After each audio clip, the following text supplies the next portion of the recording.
దేవస్థానం ధర్మకర్తల మండలి చైర్మన్ గారు, అదేవిధంగా కార్యనిర్వహణాధికారి గారు, అర్చక బృందం, వైదికులు, శ్రీ బ్రహ్మశ్రీ చాగంటి కోటేశ్వరరావు గారికి పుష్పమాల అలంకరణం చేయవలసిందిగా వారికి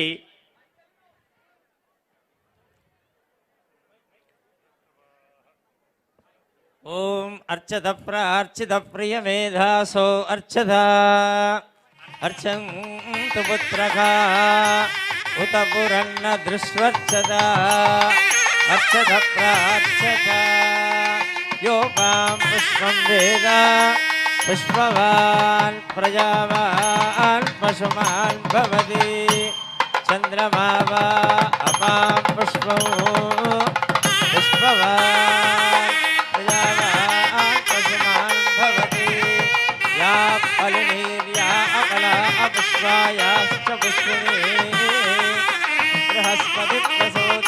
ఇది ధర్మపురి క్షేత్రం. పరమాద్భుతమైనటువంటి క్షేత్రాలలో ఈ క్షేత్రం ఒకటి. ఈ క్షేత్రానికి ప్రకృతి సహజంగా ఇవ్వబడినటువంటి గొప్ప కానుక గోదావరి నది. ఒక జీవనది పక్కనే ప్రవహిస్తూ ఉండడం అన్నది క్షేత్రం యొక్క కంఠంలో అలంకరింపబడిన గొప్ప మణిమాల. ప్రత్యేకించి మిగిలిన నదులకు గోదావరి నదికి ఒక ప్రధానమైన వ్యత్యాసాన్ని చెప్తారు. గంగానది ఉంది. గంగానది మీరు ఏ ఘాట్లో స్నానం చేసినప్పటికీ నిజానికి గంగ స్నానమే చేస్తున్నారు కాబట్టి ఒక్కటే ఫలితం వస్తుంది. కానీ మణికర్ణికా ఘట్టంలో స్నానం చేశారనుకోండి, మిగిలిన ఘట్టములలో చేసిన స్నానం కన్నా అది విశేష ఫలితాన్ని ఇస్తుంది అని సాక్షాత్ శంకర భగవత్పాదులే ప్రతిపాదించి ప్రత్యేకంగా మణికర్ణికాష్టకము అని చెప్పి ఒక అష్టకాన్ని చేశారు. అంటే అది గంగానదీ స్నానమే అయినప్పటికీ మణికర్ణికా ఘాట్లో చేసినటువంటి స్నానం అంత విశేష ఫలితాన్ని ఇస్తుంది. కానీ గోదావరి నది దగ్గరికి వచ్చేటప్పటికి మాత్రం ఒక గొప్ప విశేషాన్ని చెప్తారు. మిగిలిన నదుల విషయంలో లేని ఒక అన్వయం గోదావరికి కలిగింది. గోదావరిని మంగళోత్సంగా అన్న పేరుతో పిలుస్తారు. కారణం ఏమిటంటే గోదావరి నది పుట్టిన దగ్గర నుంచి సముద్రంలో కలిసిపోయే పర్యంతం ఎంత మేర ప్రవహిస్తోందో అంత మేర కూడా తీర ప్రాంతమంతా కూడా పవిత్రం చేస్తూ వెళ్ళిపోతూ ఉంటుంది. గోదావరి నది ఏ క్షేత్రానికి పక్కన ప్రవహిస్తోందో ఆ క్షేత్రము యొక్క వైభవము ద్విగుణీకృతమైపోతుంది. విశేషించి ఇక్కడ దక్షిణ వాహిని గోదావరి గురించి శ్రీనాథుడు ఒక మాట అంటాడు. ఆపాతాళ గభీర నీరకు సుధాహారామల ఛాయకున్ ద్వీపాలంకృతికిన్ మహేంద్రనగరీని శ్రీణికాయష్టికిన్ తాపాపాయ విధా విహర్త్రికి మహోదన్వా దృఢాలింగన వ్యాపార ప్రతిపన్న సౌఖ్యకును సాష్టాంగంబు గంగమ్మకున్ అంటాడు. నేను గోదావరి నదికి సాష్టాంగ నమస్కారం చేస్తున్నాను అన్నాడు. ఎందుకని అంటే ఆపాతాళ గభీర నీరకు గోదావరి నది ప్రవాహం ఎంత లోతుగా విడుతుంటుంది అంటే సముద్రం ఎంత లోతుగా ఉంటుందో గోదావరి కూడా అంత లోతుగా పాతాళం వరకు ప్రవహిస్తోందా అన్నట్టుగా ప్రవహిస్తుంది. అంత లోతైనటువంటి ప్రవాహం. ఆపాతాళ గభీర నీరకు సుధాహారామల ఛాయకున్ తెల్లటి నీటితో ప్రవహిస్తూ ఉంటుంది. ఒక్కొక్క నీటికి ఒక్కొక్క శక్తి ఉంటుంది. నిజానికి నీరే ప్రాణాధారం. లింగపురాణంలో వ్యాసుల వారు సంజీవనం సమస్తస్య జగత సలిలాత్మిక భవ ఇత్యుచ్యతే మూర్తిర్భవస్య పరమాత్మనః అంటారు. నీటి రూపంలో ఉండి పరమేశ్వరుడు ప్రాణులను పోషిస్తూ ఉంటాడు. నీరే అమృతస్వరూపం. అమృతం వా ఆపహ అంటారు. నీరు అమృతం. అందుకే స్పృహ తప్పిపోయినప్పుడు పంచభూతాల్లో పృథివి కానీ అగ్ని కానీ వాయువు కానీ ఆకాశం కానీ ఇది కాదు, నీరు తీసుకొచ్చి ముఖం మీద చిలకరించినంత మాత్రం చేత పోయిన స్పృహ మళ్ళీ వస్తుంది. అంత గొప్పది నీరు. సుధాహారామల ఛాయకున్ తెల్లటి రంగుతో మెరిసిపోయేటటువంటి ఆ గోదావరి జలాలు ధారణాశక్తికి ప్రతీక. అందుకే పూర్వకాలంలో వేదం బాగా చదువుకున్న వాళ్ళు, మంచి పాండిత్యం ఉన్నటువంటి వాళ్ళు, ధారణాశక్తి ఉన్నటువంటి వాళ్ళని చూసి వీడు గోదావరి నీళ్లు తాగాడా ఏమి అని అడుగుతూ ఉండేవారు. గోదావరి నీటికి జ్ఞాపక శక్తిని పెంచగలిగిన లక్షణం ఉంది అని. కాబట్టి గోదావరి నిధి గొప్పది అని. సుధాహారామలఛాయకున్ ద్వీపాలంకృతికిన్, గోదావరి ప్రవహిస్తున్నప్పుడు మధ్య మధ్యలో ఉండేటటువంటి సైకతాలు, ఆ ద్వీపాలు అంత అందంగా ఉంటాయి.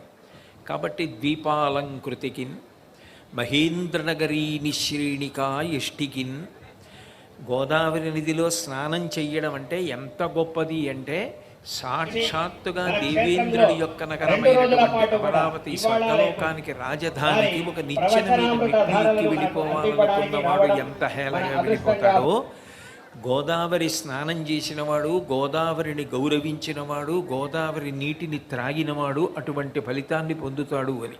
గోదావరి నదికి ఒక అధిష్టాన దేవత ఉందని, ఆ అధిష్టాన దేవత అనుగ్రహిస్తుందని, గోదావరి నది ప్రవాహం ఒక క్షేత్రానికి పక్కన వెళ్ళడం అంత గొప్ప విశేషమని, అది కేవలం కాకతాళీయం కాదని, చాలా చాలా గొప్ప క్షేత్రం అయితే ఆ క్షేత్రాన్ని ఒరుసుకుంటూ వెళ్ళడంలో నదికి కూడా ఎంతో సంతోషం, సంతృప్తి ఉంటాయి. ఎందుకనంటే తెల్లవారితే ఆ నదీ జలాలే తీసుకొచ్చి క్షేత్రంలో ఉన్నటువంటి స్వామికి అభిషేకం జరుగుతుంది. నా నీటి చేత స్వామి తడుస్తాడు, ఇంకా ఇంతకన్నా నా జీవితానికి ఏం కావాలి అని పరవశించిపోతుంది. ఎందుకనంటే నిజానికి ఇదే నారాయణమూర్తి ఒకప్పుడు హిరణ్యాక్షుణ్ణి సంహరించడానికి ఆదివరాహమూర్తిగా వచ్చాడు. వచ్చి సముద్రంలోకి దిగాడు వేదాలు వెతికి తీసుకురావడానికి. యద్రోమరంధ్ర పరిపూర్తి విధావదక్షౌ వారాహజన్మని బభూవ రవీ సముద్రాహ తం నామనాథమరవిందయ దళం యశోదా పాణిద్వయాంతరజలై స్నపయాం బభూవ అంటారు కృష్ణకర్ణామృతంలో లీలాశకుడు. ఆయన ఆ వేదాల్ని వెతికి తీసుకురావడం కోసమని చెప్పి ఆదివరాహమూర్తి సముద్రంలోకి దిగితే సముద్ర జలములు ఆయన రోమకూపాల్లోకి సరిపోలేదు.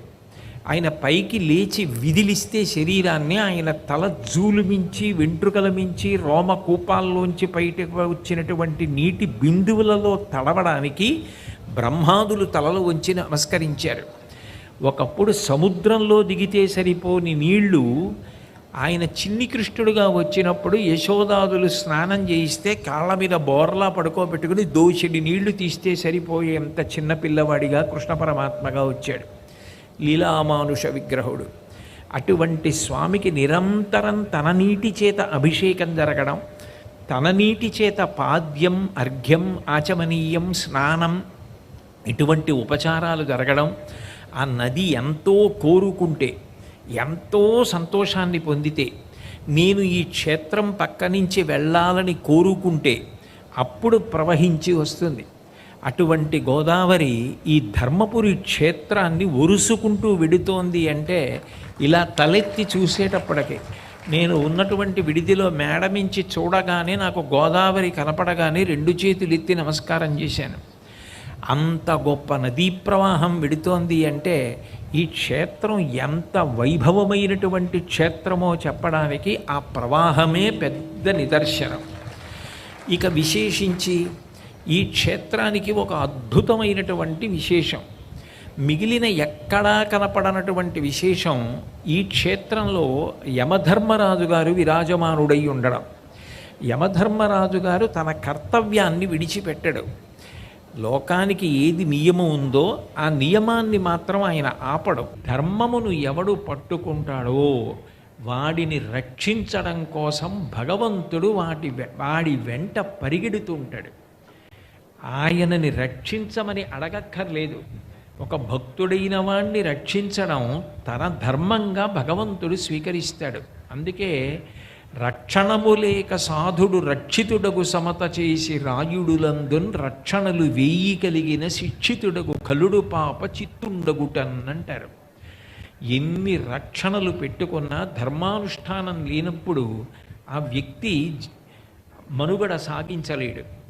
ఏ రక్షణ లేకపోయినా ధర్మాన్ని పట్టుకున్నవాడు భగవంతుని చేత రక్షింపబడతాడు. భాగవతంలో వామనమూర్తి ఘట్టంలో భగవంతుడు ఒక మాట అంటాడు, వాడు నా కొరకు రక్షింపవలయువాడు అంటాడు. వాడిని నేను ఎందుకు రక్షించాలి అంటే వాడు ధర్మాన్ని పట్టుకున్నాడు, నేను చెప్పింది వాడు చేస్తున్నాడు. నేను చెప్పింది చేసి బ్రతుకుతున్న వాణ్ణి నేనే రక్షించకపోతే అసలు నేనున్నానని లోకం ఎలా నమ్ముతుంది? కాబట్టి నేను వాడిని రక్షించుకోవాలంటాడు. మన మహాభారతంలో ధర్మరాజు గారు, భీముడు, అర్జునుడు, నకులుడు, సహదేవుడు వీళ్ళైదుగురు ఎంతసేపు పూజ చేశారు అంటే ఎంతసేపు పూజ చేశారన్నది కాదు ప్రశ్న, భగవంతుడు చెప్పినట్లు బ్రతికారా లేదా అన్నది ప్రశ్న. భగవంతుడు ఎట్లా చెప్పాడో అట్లాగే వాళ్ళు బ్రతికారు. అట్లా బ్రతికారు కాబట్టి వాళ్ళని రక్షించుకోవడం కోసం అవసరమైతే బాణపు దెబ్బలు తాను తిని రక్షించుకున్నాడు. కృష్ణ పరమాత్మగా సారథ్యం చేసి భీష్మాచార్యుల వారు వేసినటువంటి బాణపు దెబ్బలు తాను తిని, ఆ గుర్రాలు పరిగెట్టినప్పుడు వచ్చినటువంటి ధూళి మీద పడిపోయి చెమటతో తడిసి ముద్దయిపోయి వెనక ఉన్నటువంటి అర్జునుణ్ణి కాపాడుకున్నాడు. కురుక్షేత్ర సంగ్రామం అంతా అయిపోయిన తర్వాత నదీ తీరానికి తీసుకెళ్ళి అర్జునుణ్ణి పిలిచి, నువ్వు రథం దిగిపోబోయి నీ ఆయుధాలవి ఏమున్నాయో తీసుకుని దూరంగా వెళ్ళి నిలబడన్నాడు. అర్జునుడు వెళ్ళి దూరంగా నిలబడ్డాడు. నిలబడిన తరువాత కృష్ణ పరమాత్మ రథంలోంచి ఒక్క దూకు దూకేశాడు. బొగ్గున కాలిపోయింది రథం. అదేం బావా అలా కాలిపోయింది రథం అని అడిగాడు అర్జునుడు. ఇప్పుడు కాలిపోవడం ఏమిటి? భీష్మద్రోణాది మహావీరులు ప్రయోగించిన అస్త్రముల చేత ఇది ఎప్పుడూ దగ్ధమైపోయింది. నువ్వున్నావని ఇంతకాలం అది కాలిపోకుండా కాపాడాను. ఇప్పుడు అవసరం తీరిపోయింది, నువ్వు విజయం సాధించావు. కాబట్టి అది కాలిపోవడానికి నేను అనుమతినిచ్చి అస్త్రముల యొక్క గౌరవాన్ని నిలబెట్టానన్నాడు. కృష్ణుడే లేకపోతే మహాభారతంలో పాండవులు విజయం సాధించడం సాధ్యం అవుతుందా? ధర్మరాజు గారు అందుకే అంటాడు, ఆపద గడువం బెట్టను ఓపి శుభంబైన దాని నొడగొట్పను పాండుక్ష్మాపాలుడు నిన్ను చూపి చనియ మహాత్మా అన్నాడు. మా ఆపదలు తొలగించడానికి, మమ్మల్ని కాపాడడానికి కృష్ణ పాండురాజు గారు నిన్ను చూపించి వెళ్ళిపోయాడయ్యా అన్నాడు. ధర్మము చాలా చాలా గొప్పది. ఈ క్షేత్రము యొక్క పేరే ధర్మపురి. భగవంతుడికి ధర్మం కన్నా ఇష్టమైనది ఏదీ లేదు. ఆయనకి చాలా చాలా ప్రీతిపాత్రమైనది ఏది అంటే ధర్మాచరణమే. ఎవడు ధర్మాచరణము చేస్తాడో వాడు ప్రత్యేకంగా నన్ను రక్షించు స్వామి అని చేతులెత్తి నమస్కరించి అడగవలసిన అవసరం ఉండదు.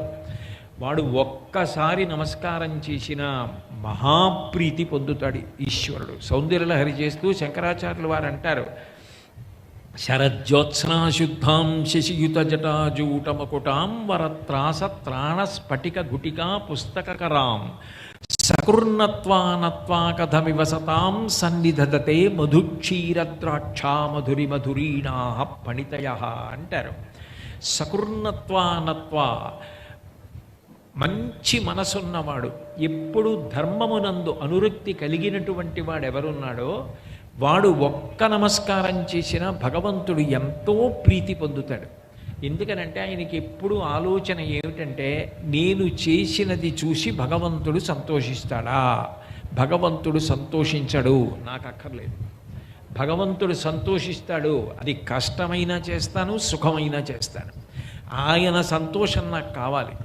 ఇక ఎప్పుడూ నా సంతోషం కోసం బ్రతకడమే తప్ప అసలు నీ సంతోషం అన్న మాట వేరుగా లేనప్పుడు నాకు సంతోషమైనదే చేస్తాను తప్ప నాకు సంతోషము కానిది, నీకు సంతోషమైనది, నీకు ప్రియమైనది, నాకు హితమైనది కానిది నేను చెయ్యనని నువ్వు భీష్మించినప్పుడు ఇక నువ్వు నేనని ఇద్దరు ఉండవలసిన అవసరం ఎందుకుంటుందని జ్ఞానం ఇచ్చి మోక్షమునిస్తాడు.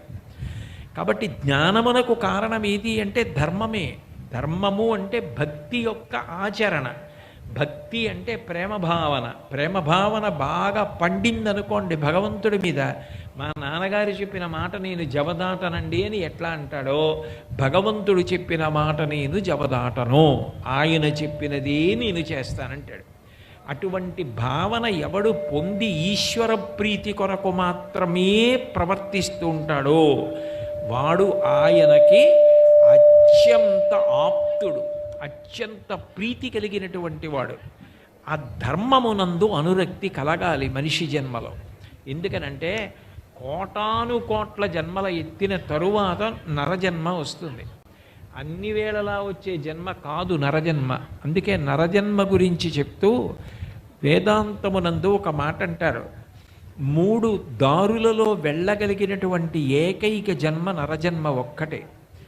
నేను శాస్త్రం ఏం చెప్పిందో అట్లాగే ప్రవర్తించి ఎప్పుడూ మంచి పనులు చేస్తాను, పుణ్యకార్యములే చేస్తాను. దీని వలన నాకు ఉత్తమ ఫలితం కావాలని చేసిన వాడెవరు ఉంటాడో వాడు దేవతా పదవులలోకి ఎడతాడు. అంటే వాడికి పుణ్యానికి ఫలితం కావాలని అడిగాడు కాబట్టి ఆయన దేవతా పదవులలో కూర్చుంటాడు.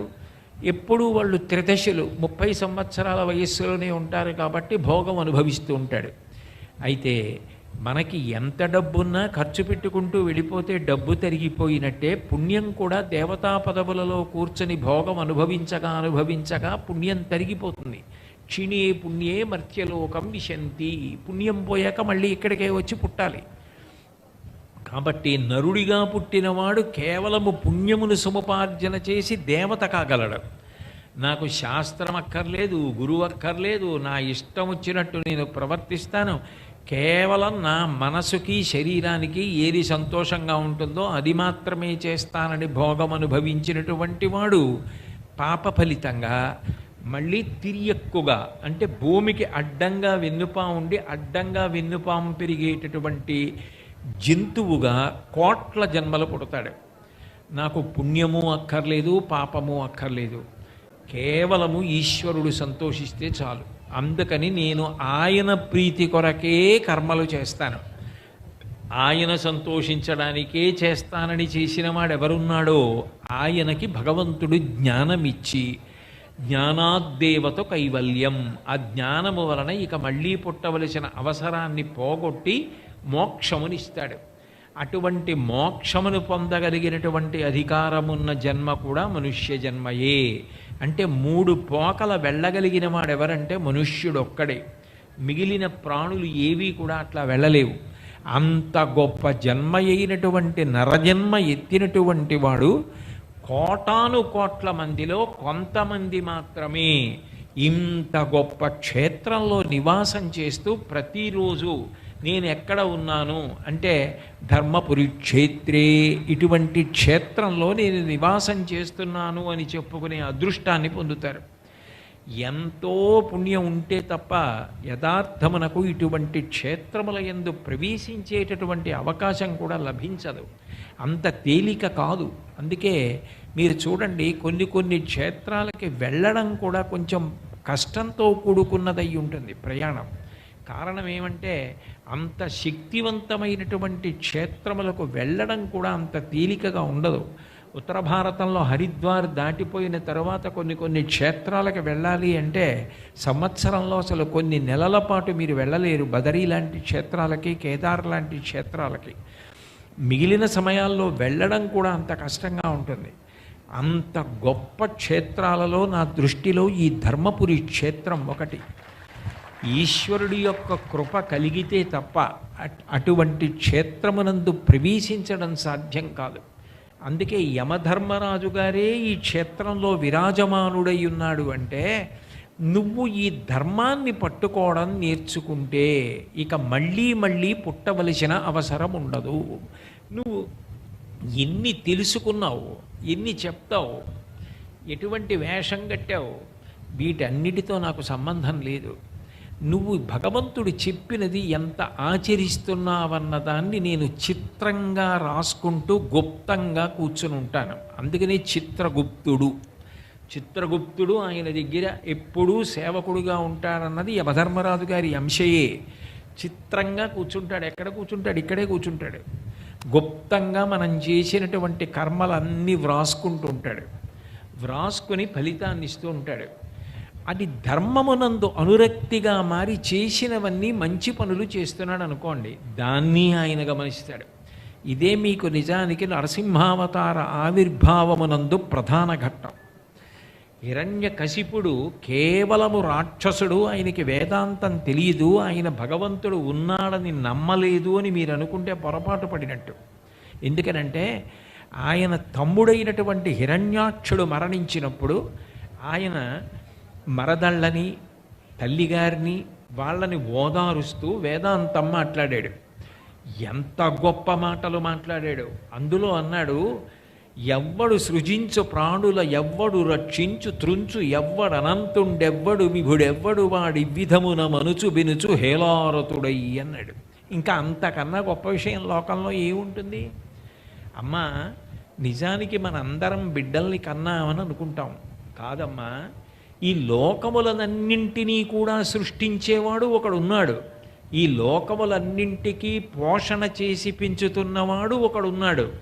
ఈ లోకములన్నింటినీ కాలమైపోయినప్పుడు ఎన్ని వరాలున్నా లయం చేసుకోగలిగిన వాడు ఉన్నాడు. ఆయన సృష్టి చేసినప్పుడు సృష్టికర్త అన్న పేరుతో, పోషించినప్పుడు స్థితికర్త అన్న పేరుతో, పడగొట్టినప్పుడు లయకర్త అన్న పేరుతో 3 పేర్ల చేత పిలవబడుతున్న ఆ ఒక్కడున్నాడే, వాడి ఇచ్ఛని బట్టి నడుస్తుంది తప్ప మనం అనుకున్నామని జరగవమ్మా అన్నాడు. అంటే భగవంతుడు ఉన్నాడన్న విషయం హిరణ్యకశిపుడికి తెలియదని మీరు అనుకోగలరా? ఎంత గొప్ప విషయం చెప్పాడు భక్తి విషయంలో. భగవంతుడు ఉన్నాడని ఎంత రూఢం చేసి చెప్పాడు. అంతేకాదు, నీరాగార నివిష్టపాంధుల క్రియన్ సంసార సంచారుల్ ఒత్తురు కూడి విత్తురు సదా సంగంబు లేదొక్కచో శూరుల్ పోయడి త్రోవపోయను భవత్సు నుండు తల్లి తద్వియోగమునకున్ శోకింప నీకేటికిన్ అన్నాడు. తల్లి దగ్గరికి వెళ్ళి దితితో మాట్లాడుతూ, అమ్మా, నీ కొడుకు హిరణ్యాక్షుడు ఎంత గొప్పవాడమ్మా. నిరాగార నివిష్ట పాంధుల క్రియన్ సంసార సంచారుల్ ఒత్తురు కూడి విత్తురు. ఎవరో తూర్పు నుంచి పశ్చిమానికి ప్రయాణం చేస్తున్నాడు, ఇంకో ఆయన పశ్చిమాన్ని నుంచి తూర్పుకు ప్రయాణం చేస్తున్నాడు. మంచి గ్రీష్మ ఋతువు, వేడి, ఎండాకాలం. ఇద్దరు చలివేంద్రంలో కలుసుకున్నారు. ఎవరో దాత అందరికీ మజ్జిగ ఇస్తున్నాడు. ఇద్దరు బాటసారులు కలుసుకున్నారు, ఇద్దరు మజ్జిగ తాగారు. దాహం తీరిపోయింది. దాహం తీరిపోయిన తర్వాత మీరు ఏ ఊరు నుంచి వస్తున్నారంటే, ఆయన పైనుంచి తూర్పు నుంచి వస్తున్నాడు కాబట్టి ఫలానా ఊరు నుంచి వస్తున్నాను, ఆ ఊరి విశేషాలు ఇవని ఆయన చెప్పాడు. పశ్చిమం నుంచి వస్తున్న ఆయన పశ్చిమం దారి విశేషాలు చెప్పాడు. ఇద్దరు కలుసుకున్నారు, మాట్లాడుకున్నారు. ఆ తర్వాత తూర్పు నుంచి వస్తున్న ఆయన పశ్చిమానికి వెళ్ళిపోయాడు, పశ్చిమాన్ని నుంచి వస్తున్న ఆయన తూర్పుకి వెళ్ళిపోయాడు. ఇద్దరూ పరిచయం అయ్యారు, మాట్లాడుకున్నారని చలివేంద్రంలో కలుసుకున్న వాళ్ళు ఇక అక్కడే కూర్చుండిపోతారా? మజ్జిగ తాగి కాసేపు మాట్లాడుకున్న తర్వాత ఎవరి తలపాగా వాళ్ళు విప్పి దులుపుకొని మళ్ళీ తలపాగా కట్టుకుని వెళ్ళిపోతారు తప్ప అక్కడే ఎందుకు కూర్చుంటారు? కూర్చోరు. ఈ లోకంలో మనుష్యులు కూడా అంతేనమ్మా, వస్తారు. మధ్యలో ఎవరో వస్తారు, భార్య అంటారు, ఆమె వలన పిల్లలు పుడతారు, నా పిల్లలు అంటారు. ఈలోగా వయసు వచ్చేస్తుంది, మనవలు పుడతారు. ఆ తర్వాత తాను వృద్ధుడైపోతాడు. తానో భార్యో ఎవరో వెళ్ళిపోవలసిందే. ఎవరుండిపోయారు ఈ లోకంలో? మా తాతగారు వెళ్ళిపోయారు, మా నాన్నగారు వెళ్ళిపోయారు, నేను వెళ్ళిపోవలసిందే. ఏదో ఒకనాడు సమస్త ప్రాణులు వెళ్ళిపోతాయి. కాబట్టి నీరాగార నివిష్ట పాంధుల క్రియన్ సంసార సంచారుల్ ఒత్తురు కూడి విత్తురు సదా సంగంబు లేదొక్కచో. ఒక్కచోట ఉండిపోతారా? అట్లా ఉండరమ్మా. సూర్యుల్ పోయడి త్రోవపోయను భవత్సు నుండు తల్లి. కానీ అమ్మ, నా తమ్ముడో హిరణ్యాక్షుడు బ్రహ్మాండమైన యుద్ధం చేశాడమ్మా శ్రీ మహావిష్ణువుతో. ఆయన మహావీరులైనటువంటి వారు ఏ వీరస్వర్గాన్ని పొందుతారో వీరస్వర్గాన్ని పొందాడు. భవత్సు నుండు తల్లి తద్వియోగమునకున్ శోకింప నీకేటికిన్. అంత గొప్ప కొడుకుని కన్నా నువ్వు ఏడుస్తాయేటమ్మా? మచ్చిక వీరికెల్ల బహుమాత్రము చోద్యము దేహి పుట్టుచున్ చచ్చుచునుండ చూచెదరు తా చావకమానడు వారి భంగి చచ్చిన వానికిచ్చెదరు ఇదెక్కడి చోద్యము ఎచ్చట పుట్టెనచ్చటికి పోవుట నైజము ప్రాణికోటికిన్. ఎంత వేదాంతం చెప్పాడు. ఏమిటో లోకంలో ఎవరైనా పెద్దవాళ్ళు చనిపోయినప్పుడమ్మా ఆ శవాన్ని అక్కడ పడుకోబెట్టుకొని పిల్లలు ఏడుస్తూ ఉంటారు. వీళ్ళు పెద్దవాళ్ళు అవుతారు.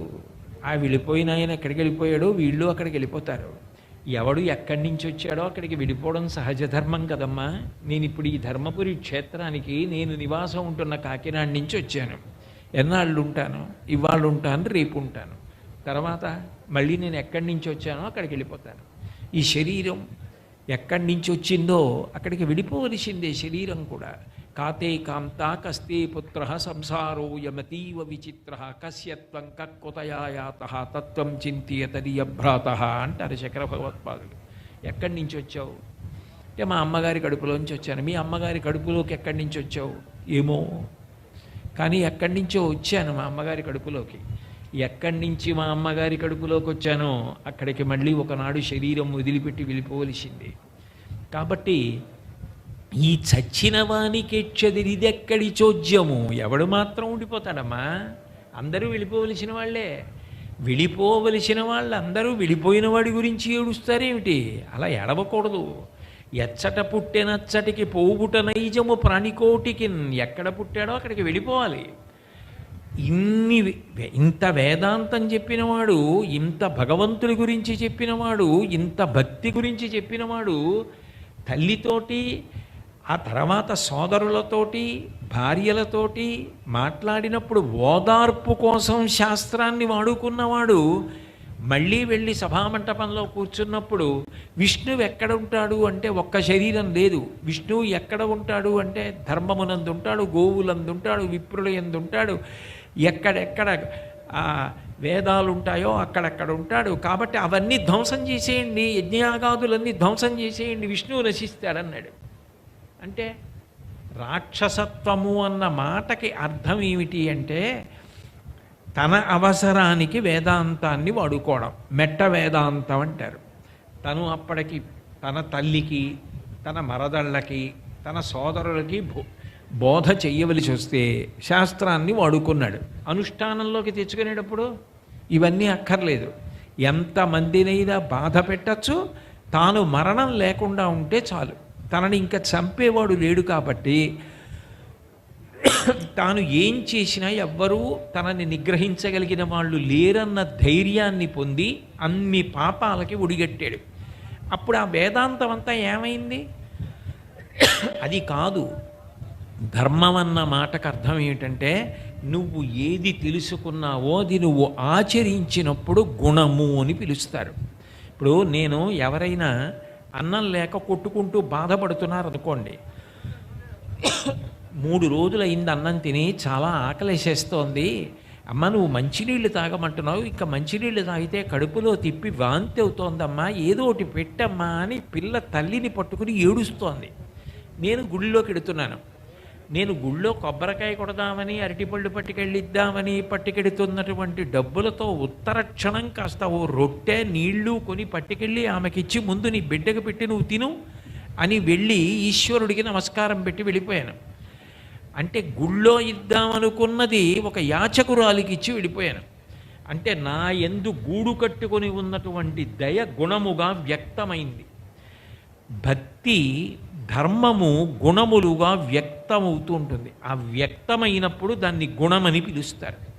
అందుకే రామాయణ ప్రారంభం ఎక్కడ అంటే రాముడి యొక్క గుణముల దగ్గర ప్రారంభమైంది. కోన్వస్మిన్ సంప్రదం లోకే గుణవాన్ కస్య వీర్యవాన్ ధర్మజ్ఞశ్చ కృతజ్ఞశ్చ సత్యవాక్యో దృఢవ్రతః చారిత్రేణ చ కోయుక్తః సర్వభూతేషు కోహితః విద్వాన్ కః కస్సమర్థశ్చ కశ్చైక ప్రియదర్శనః ఆత్మవాన్ కో జితక్రోధో ద్యుతిమాన్ కో నరసూయకః కస్య బిభ్యతి దేవాశ్చ జాతరోషస్య సంయుగే. 16 గుణములు పరిపూర్ణముగా కలిగిన మానవుడు ఈ కాలమునందు ఈ లోకంలో ఇప్పుడు ఎవరు ఉన్నాడు అని అడిగితే రామచంద్రమూర్తి ఉన్నాడు అని వాల్మీకి మహర్షికి నారదుడు ఉపదేశం చేసిన దగ్గర సంక్షేప రామాయణం ప్రారంభమైంది. గుణములుగా మారితే దానిని ధర్మం అంటారు. గుణములుగా మారకుండా కేవలం నాకు తెలుసండి ధర్మం కాదు. నీకు తెలుసున్నది గుణంగా మారిందా? నీ యందు మంచి గుణంగా మారి నువ్వు దాన్ని అనుష్ఠిస్తున్నావా? అలా అనుష్ఠించగలిగితే ధర్మం. ధర్మపురి క్షేత్రమునకు ఉన్న గొప్పతనం ఏమిటంటే ఈ క్షేత్రమునకు వచ్చి మొట్టమొదటి మెట్టు మీద కాలు పెట్టగానే ఎక్కడో ఈ ఆలోచన వచ్చేటట్టు ఈశ్వరుడు చెయ్యగలడు. అంటే మనుష్య జన్మ ప్రయోజనము జ్ఞాపకానికి రావలసిందే. ఈ క్షేత్రానికి వస్తే నరుడిగా పుట్టాను, మిగిలిన వాటన్నింటికీ ఒకటే ధర్మం. పశుధర్మో నమే ప్రీతిం అంటారు వ్యాసుల వారి దేవి భాగవతంలో. పశువులన్నిటికీ ఒకటే ధర్మం, ఆకలిస్తే తినేయడం. అంతేగాని ఒక లేడీ నిండు చూలాలు కనపడితే దాన్ని చంపి తిందామని ఆకలితో ఉన్న పులి పెద్ద పులిని వెంటాడితే వెడుతున్నటువంటి పెద్ద పులి అకస్మాత్తుగా ప్రసవించి ఒక చిన్న పిల్ల కింద పడిపోతే ఇది ఇప్పుడే పుట్టిన పిల్ల అని జాలి పొందదు పులి. ఆ పడిపోయినటువంటి లేడి పిల్లని పట్టుకుని చంపి తినేస్తుంది. అప్పుడు పులికి పాపం వచ్చిందా అంటే పాపం ఏమి ఉండదు దానికి ఆకలేస్తే తినడం, నిద్ర వస్తే పడుకోవడం, అవి వాటి ధర్మాలు అంతే. అంతేకాని శాస్త్రాన్ని గురువుగారు చెప్పిన దాన్ని అనుష్ఠించడం అన్న మాట లోకంలో ఉండదు. మిగిలిన ప్రాణులకి 84 లక్షల జీవరాశులలో అనుష్ఠించవలసినది ధర్మము మనుష్యుడు ఒక్కడే. ఆ ధర్మమును ఎవడికి వారు పట్టుకున్నప్పుడు సమాజమునందు శాంతి అన్న 2 అక్షరాలకి లోటే ఉండదు. అసలు రక్షక భటులు అన్న మాటే అవసరం ఉండదు. ఎవరికి వారు ధర్మాన్ని పట్టుకున్నారనుకోండి ఎంత ప్రశాంతంగా ఉంటుంది. ఆ ధర్మము పట్టుకోకపోవడం వల్లే ఉపద్రవాలన్నీ ఏర్పడతాయి. ఆ ధర్మమును పట్టుకోవలసిన అవసరమున్న ప్రాణిగా భగవంతుడు నిన్ను సృజించాడు. ఆ పైన కూర్చున్న నరసింహుడు నిన్ను నరుడిగా పుట్టించాడు. ఎంతవరకు గుణములను సంపాదించుకోగలిగావు? ఏ ధర్మాన్ని అనుష్ఠిస్తున్నావు? మనిషిగా పుట్టి నువ్వు ఆచరించవలసిన ధర్మం ఏం ఆచరిస్తున్నావు? ఒక్కసారి అంతఃపరిశీలనం చేసుకో. లేకపోతే మళ్ళీ ఎన్ని కోట్ల జన్మల తరువాత నీకు ఇటువంటి జన్మ వస్తుంది. కాబట్టి ఇది నువ్వు చెయ్యవలసినటువంటి ఆత్మపరిశీలనమన్న ధర్మమునందు అనురక్తి కల్పించడం యమధర్మరాజు గారి యొక్క గొప్పతనం. అసలు ఏ క్షేత్రమునందుందండి ఈ వైభవం? మనుష్య జన్మ ప్రయోజనాన్ని జ్ఞాపకానికి తేగలిగినటువంటి క్షేత్రం. కేవలం చంపకుండా ఉంటానని యమధర్మరాజు గారు ఎప్పుడు ఎవరికీ మాట ఇవ్వడు. ఎందుకు ఇవ్వడు అంటే ఆయన ధర్మమూర్తి, ఆయన సమవర్తి, ఆయనకు అటువంటి పక్షపాతాలు ఏమి ఉండవు ఆయనకి. అది భక్తుడవనివ్వండి, జ్ఞాని కానివ్వండి, శరీరము పడిపోవలసిన సమయం వచ్చినప్పుడు పడిపోతుంది. అలా ఆయన వదిలిపెట్టేస్తే రామకృష్ణ పరమహంస, వివేకానందుడు, చంద్రశేఖరేంద్ర సరస్వతి మహాస్వామి వారు, చంద్రశేఖర భారతీ స్వామి వారు వీళ్ళందరూ ఇప్పటికీ భూమి మీద ఉండాలి. శరీరములు పడిపోవడం ధర్మం. ఆ శరీరములు పడిపోవలసి వచ్చినప్పుడు పడిపోతాయి. కానీ శరీరముతో ఉండగా నువ్వు అనుష్ఠించవలసిన ధర్మమునందు అనుష్ఠించాలనేటటువంటి బుద్ధిని పొందావా? ఇది అత్యంత ప్రధానం మనుష్య జన్మలో. అది కానీ పొందగలిగాడు అనుకోండి, భగవంతుడు అనుగ్రహించడం అన్న మాటకి హద్దు ఉండదు. ఈ విషయంలో అనుగ్రహిస్తాడు, ఈ విషయంలో అనుగ్రహించడు అన్న మాట మీరు అసలు అన్వయం చేసి చెప్పడం సాధ్యం కాదు. ఎందుకంటే భగవంతుని యందు ఒక లక్షణం ఉంది. చేసిన పాపమునకు పరితాపమును పొంది, ఈశ్వర ఇది నువ్వు వేసిన శిక్ష కాదు, అత్యంత ప్రధానమైన సిద్ధాంతం పునర్జన్మ సిద్ధాంతం. నేను ఏ కర్మ చేశానో దానికి ఫలితాన్ని అనుభవిస్తున్నాను.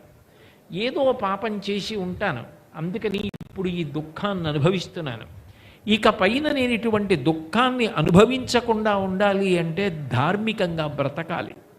నేనట్లా ధార్మికంగా బ్రతకగలిగినటువంటి శక్తిని నాకు కటాక్షించు అని అడిగాడు అనుకోండి, ఎంత దుర్మార్గుడు కానివ్వండి ఈశ్వరుడు అనుగ్రహిస్తాడు ఆ పరితాపం ఉంటే. అందుకే భాగవతంలో ఆ కుచేలోపాఖ్యానంలో ఒక మాట అంటారు, కలలోనన్మున్నెరుంగని మహాకష్టాత్ముడైనట్టి దుర్బలుడాపత్సమయంబునన్ నిజపతాబ్జాతంబువుల్లంబునంతలపన్ ఆపద్బాంధవుడయ్యొచ్చి తన్నైన ఇచ్చున్ సునిశ్చల భక్తిభావములన్ భజించు వారికెడడే సంపద్విశేషోన్నతుల్. ఎప్పుడూ భగవంతుని యందు ప్రీతి లేనటువంటి వాడు కూడా తన కష్టాన్ని తాను తట్టుకోలేక పరితాపాన్ని పొంది, ఈశ్వర ఇక పైన నేను ఇటువంటి దోషాలు చేయను, ధార్మికంగా ప్రవర్తిస్తాను అని మనసులో ఒక నిశ్చయాత్మకమైన బుద్ధిని పొంది భగవంతుణ్ణి ప్రార్థించినంత మాత్రం చేత పరిగెత్తుకొచ్చి తనని తాను సమర్పించుకునే అంత సులభుడైనటువంటి కరుణామూర్తి అయినటువంటి భగవంతుడు ధర్మమునందు అనురక్తి పొందిన వాడిని ఎందుకు కాపాడకుండా ఉంటాడు? భారతం అంతా ఎందుకు చదువుకుంటారు? ధర్మాన్ని పట్టుకున్న వాడిని ఎంత కాపాడాడు అన్నది చెప్పడం కోసమే భారతం చదువుకుంటారు. ఈ క్షేత్రమునకు అత్యంత ప్రాణప్రదం, హృదయస్థానమైనటువంటి మాట అక్కడుంది. ధర్మమునందు అనురక్తి. క్షేత్ర క్షేత్రము పేరే ధర్మపురి. అసలు ఎక్కడా లేని రీతిలో యమధర్మరాజు గారు కూర్చునున్నాడు. ధర్మమునందు నువ్వు అనురక్తి పొందు, ఆయన నీకు ఇవ్వలేనిది లేదు. మోక్షమే ఇవ్వగలిగిన వాడు నీకేది ఇవ్వలేడు. నీకేమైనా ఇబ్బందులు ఉంటే ఆయన తొలగించలేడా? నీకు వివాహం కాకపోతే వివాహం చేయించలేడా? బిడ్డలు లేకపోతే బిడ్డల్ని ఇవ్వలేడా? ఆయన ఏమి ఇవ్వలేడు. పుట్టు గొడ్రాళ్లకు బిడ్డలిచ్చే గోవిందుడే వేడు కొందామా వెంకటపతి వెంకటేశ్వరుని వీడు కొందామా అంటాడు అన్నమాచార్యుల వారు. ఆయన అనుగ్రహించిన నాడు ఎంతటి దురితాన్నైనా తీసేసి ఎంతటి పాపినైనా కూడా అనుగ్రహించగలిగిన వాడు. అయితే ఎప్పుడు అనుగ్రహిస్తాడు? కేవలముగా వచ్చావన్నది కూడా గొప్ప విషయమే. కానీ ఒక మార్పు, ధర్మమునందు అనురక్తిని పొందిన వెంటనే ఈశ్వరుడు అంత అనుగ్రహిస్తాడు. ధర్మం పట్టుకున్న వాడి కోసం భగవంతుడు ఎంత వెంపర్లాడతాడన్న దానికి నేను మీకు ఒక్క ఉదాహరణ చెప్తాను. నేను ఆ ప్రధానమైన విషయాన్ని స్పృశించకపోతే నేను ప్రవచనం చేయడంలో ముఖ్యమైన విషయాన్ని విడిచిపెట్టేసినట్టు లెక్క. ఇది చాలా ప్రధానం. ఎందుకనంటే మీరు చూడండి, భీష్మాచార్యుల వారు కౌరవ పక్షాన యుద్ధం చేస్తున్నారు. కృష్ణ పరమాత్మ అర్జునుడికి సారథిగా పాండవ పక్షాన ఉన్నాడు. భీష్మాచార్యుల వారు కౌరవులకు సర్వసైన్యాధిపతిగా బయలుదేరినప్పుడు దుర్యోధనుడితో స్పష్టంగా ఒక మాట చెప్పాడు. నేను ధర్మరాజుని, భీముడి, అర్జునుణ్ణి, నకులుణ్ణి, సహదేవుణ్ణి 5గురిని మాత్రం దొరికినా చంపను, బంధించను, వాళ్ళ జోలికి వెళ్ళను. మిగిలిన వాళ్ళని ఎవరినైనా చంపుతాను, ఎంత సైన్యాన్నైనా చంపుతాను. ఎందుకనంటే దేవతలు, యక్షులు, గంధర్వులు, కిన్నెరులు, కింపురుషులు ఎంతమంది కట్టుకొచ్చినా నాతో యుద్ధం చెయ్యలేరు. నాకు స్వచ్ఛంద మరణం వరం ఉంది. కాబట్టి అంతవరకు మాత్రమే యుద్ధం చేస్తాను తప్ప పాండవుల జోలికి వెళ్ళనన్నాడు. ఒప్పుకున్నాడు దుర్యోధనుడు. యుద్ధం జరుగుతోంది. అర్జునుడు రెట్టించిన ఉత్సాహంతో యుద్ధం చేస్తున్నాడు. రాత్రివేళ నిద్రపోవడానికి సిద్ధపడుతున్న భీష్మాచార్యుల వారు శిబిరంలో ఉండగా దుర్యోధనుడు వెళ్ళి 3వ రోజు రాత్రి ఎంత కఠినమైన మాటలో మాట్లాడాడు. ఎంత కఠినంగా మాట్లాడాడంటే భారతంలో చదవడానికి మనకి బాధేస్తుంది. ఇంతటి మహానుభావుడు, ఇంతటి త్యాగమూర్తి, ఇంతటి ధర్మాత్ముడు, ఇంతటి మహావీరుడు యుద్ధానికి బయలుదేరేటప్పుడు చెప్పాడు, నేను పాండవుల్ని ఏం చేయనని. ఒప్పుకుని సర్వసైన్యాధిపతిని చేశాడు. ఇవాళ నువ్వు పక్షపాతంతో యుద్ధం చేస్తున్నావు, నీ శక్తికి తగినట్టు చెయ్యట్లేదని భీష్ముణ్ణి ఎంత నిందించి మాట్లాడాడు.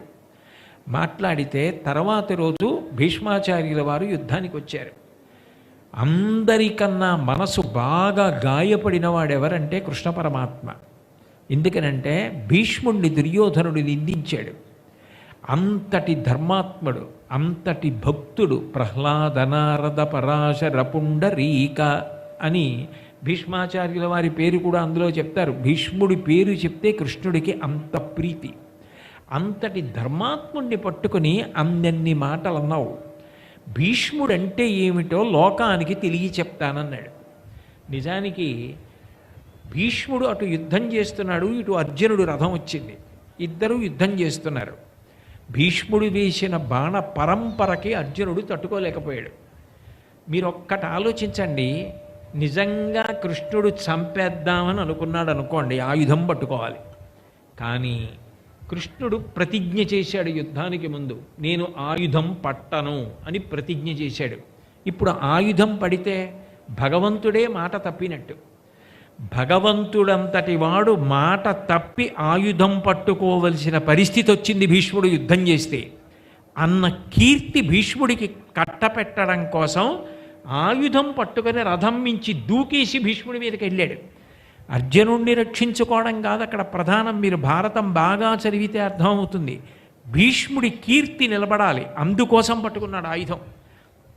అందుకు పోతన గారు ఆ హృదయాన్ని అందుకొని భీష్ముడు ఆ స్తోత్రం చేస్తాడు కృష్ణ పరమాత్మని. అందులో కృష్ణస్థుతిలో అంటాడు, కుప్పించి ఎగసిన కుండలంబుల కాంతి గగనభాగం బెల్ల కప్పికొనగా ఉరికిన నోర్వక ఉదరంబులోనున్న జగముల వ్రేగున జగతి కదుల చక్రంబు చేపట్టి చనుదెంచురయమున పైనున్న పచ్చని పటముజార నమ్మితినాలావు నగుబాటు చేయకు మన్నింపుమని కీర్తి మన్నింపుమని క్రీడి మరల దిగువ కరికి లంఘించు సింహంబు కరణి మెరసి నీడు భీష్ముని చంపుదు నిన్ను కాతు విడువు మర్జున యటంచు మద్ది శిఖవృష్టి తెరలి చనుదించు దేవుండు దిక్కు నాకు అని చెప్పుకున్నాడు. భీష్ముణ్ణి ఎవరు నీకు దిక్కు అని అడిగితే నాకు ఎటువంటి వాడు దిక్కు అంటే కృష్ణుడి గురించి చెప్తూ ఒక మాట అన్నాడు. కుప్పించి ఎగసిన కుండలంబుల కాంతి గగనభాగం బెల్ల కప్పికొనగా.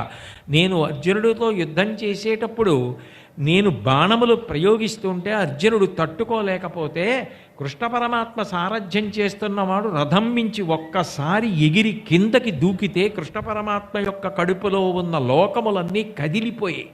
కుప్పించి ఎగసిన కుండలంబుల కాంతి గగన భాగం బెల్ల కప్పికొనగా ఆయన యొక్క చెవులకు పెట్టుకున్న కుండలాలు కృష్ణుడి కుండలాల యొక్క కాంతి ఆకాశమంతా కప్పేస్తే జగముల వ్రేగున జగతి కదుల చక్రంబు చేపట్టి చనుదించురయమున పైనున్న పచ్చని పటముజార. ఆ చక్రం పట్టుకుని పైనుంచి దూకేసి భీష్మాచార్యుల వారి మీదకి వెళ్ళిపోయి నిన్ను చంపేస్తానని వెడుతుంటే పైన వేసుకున్న ఉత్తరీయం జారి కింద పడిపోతే చేతకాని వాడైపోయాడు అర్జునుడు, యుద్ధం చెయ్యలేకపోయాడు. అందుకని భీష్మాచార్యుల వారిని చంపడానికి కృష్ణుడు వెళ్ళాడని లోకం రేపు చెప్పుకుంటే నాకు సిగ్గు బావా, వదిలేయి అని చెప్పి మన్నింపు మరి క్రీడి మరల తెగువ కరికి లంఘించు సింహంబు కరణి మెరసి నేడు భీష్ముని చంపుది నిన్ను కాతు విడువు మర్జునయటంచు మధ్య శిఖవృష్టి తెరలి చనుదించు దేవుండు దిక్కు నాకు. నన్ను చంపేస్తానని చక్రం పట్టుకుని ఆ రోజున నా రథం దగ్గరికి పరిగెత్తుకొచ్చినటువంటి కృష్ణ పరమాత్మ ఉన్నాడే, ఆయన నాకు దిక్కని చెప్పుకున్నాడు భీష్ముడు. మీరు ఒక్కటి ఆలోచించండి, కృష్ణ పరమాత్మ ఎప్పుడైనా అవతల వారిని చంపాలనుకుంటే చక్రం పట్టుకుని పరిగెత్తుకుంటూ దగ్గరికి వెళ్ళి జుత్తట్టుకుని వాడి కంఠాన్ని చక్రం పట్టి రంపం పెట్టి కోసినట్టు కోశాడా? శిశుపాలుణ్ణి చంపవలసి వచ్చినా, నరకాసురుణ్ణి చంపవలసిన సుదర్శన చక్రాన్ని విడిచిపెడతాడంతే. మరి భీష్మాచార్యుల వారి విషయంలో చక్రం విడిచిపెట్టకుండా చక్రం పట్టుకుని భీష్ముడి రథం దగ్గరికి పరిగెత్తడం ఏమిటి అంటే భీష్ముడిని చంపడం కాదు ఉద్దేశ్యం. ఇంతటి ధర్మమూర్తి, ఇంతటి శౌర్యం ఉన్నవాడిని దుర్మార్గుడైన ధృతరాష్ట్రుడు నిన్న రాత్రి నిందించాడు. నా భక్తుడు భీష్ముడి మనసు గాయపడింది. అంతకన్నా ఎక్కువ నేను బాధపడ్డాను. నా ప్రతిజ్ఞ వమ్మైపోతే పోని, కృష్ణుడు ఆయుధం పట్టను అన్న ప్రతిజ్ఞ విడిచిపెట్టేసి ఆయుధం పట్టాడన్న అపకీర్తి నాకు వస్తే రాని.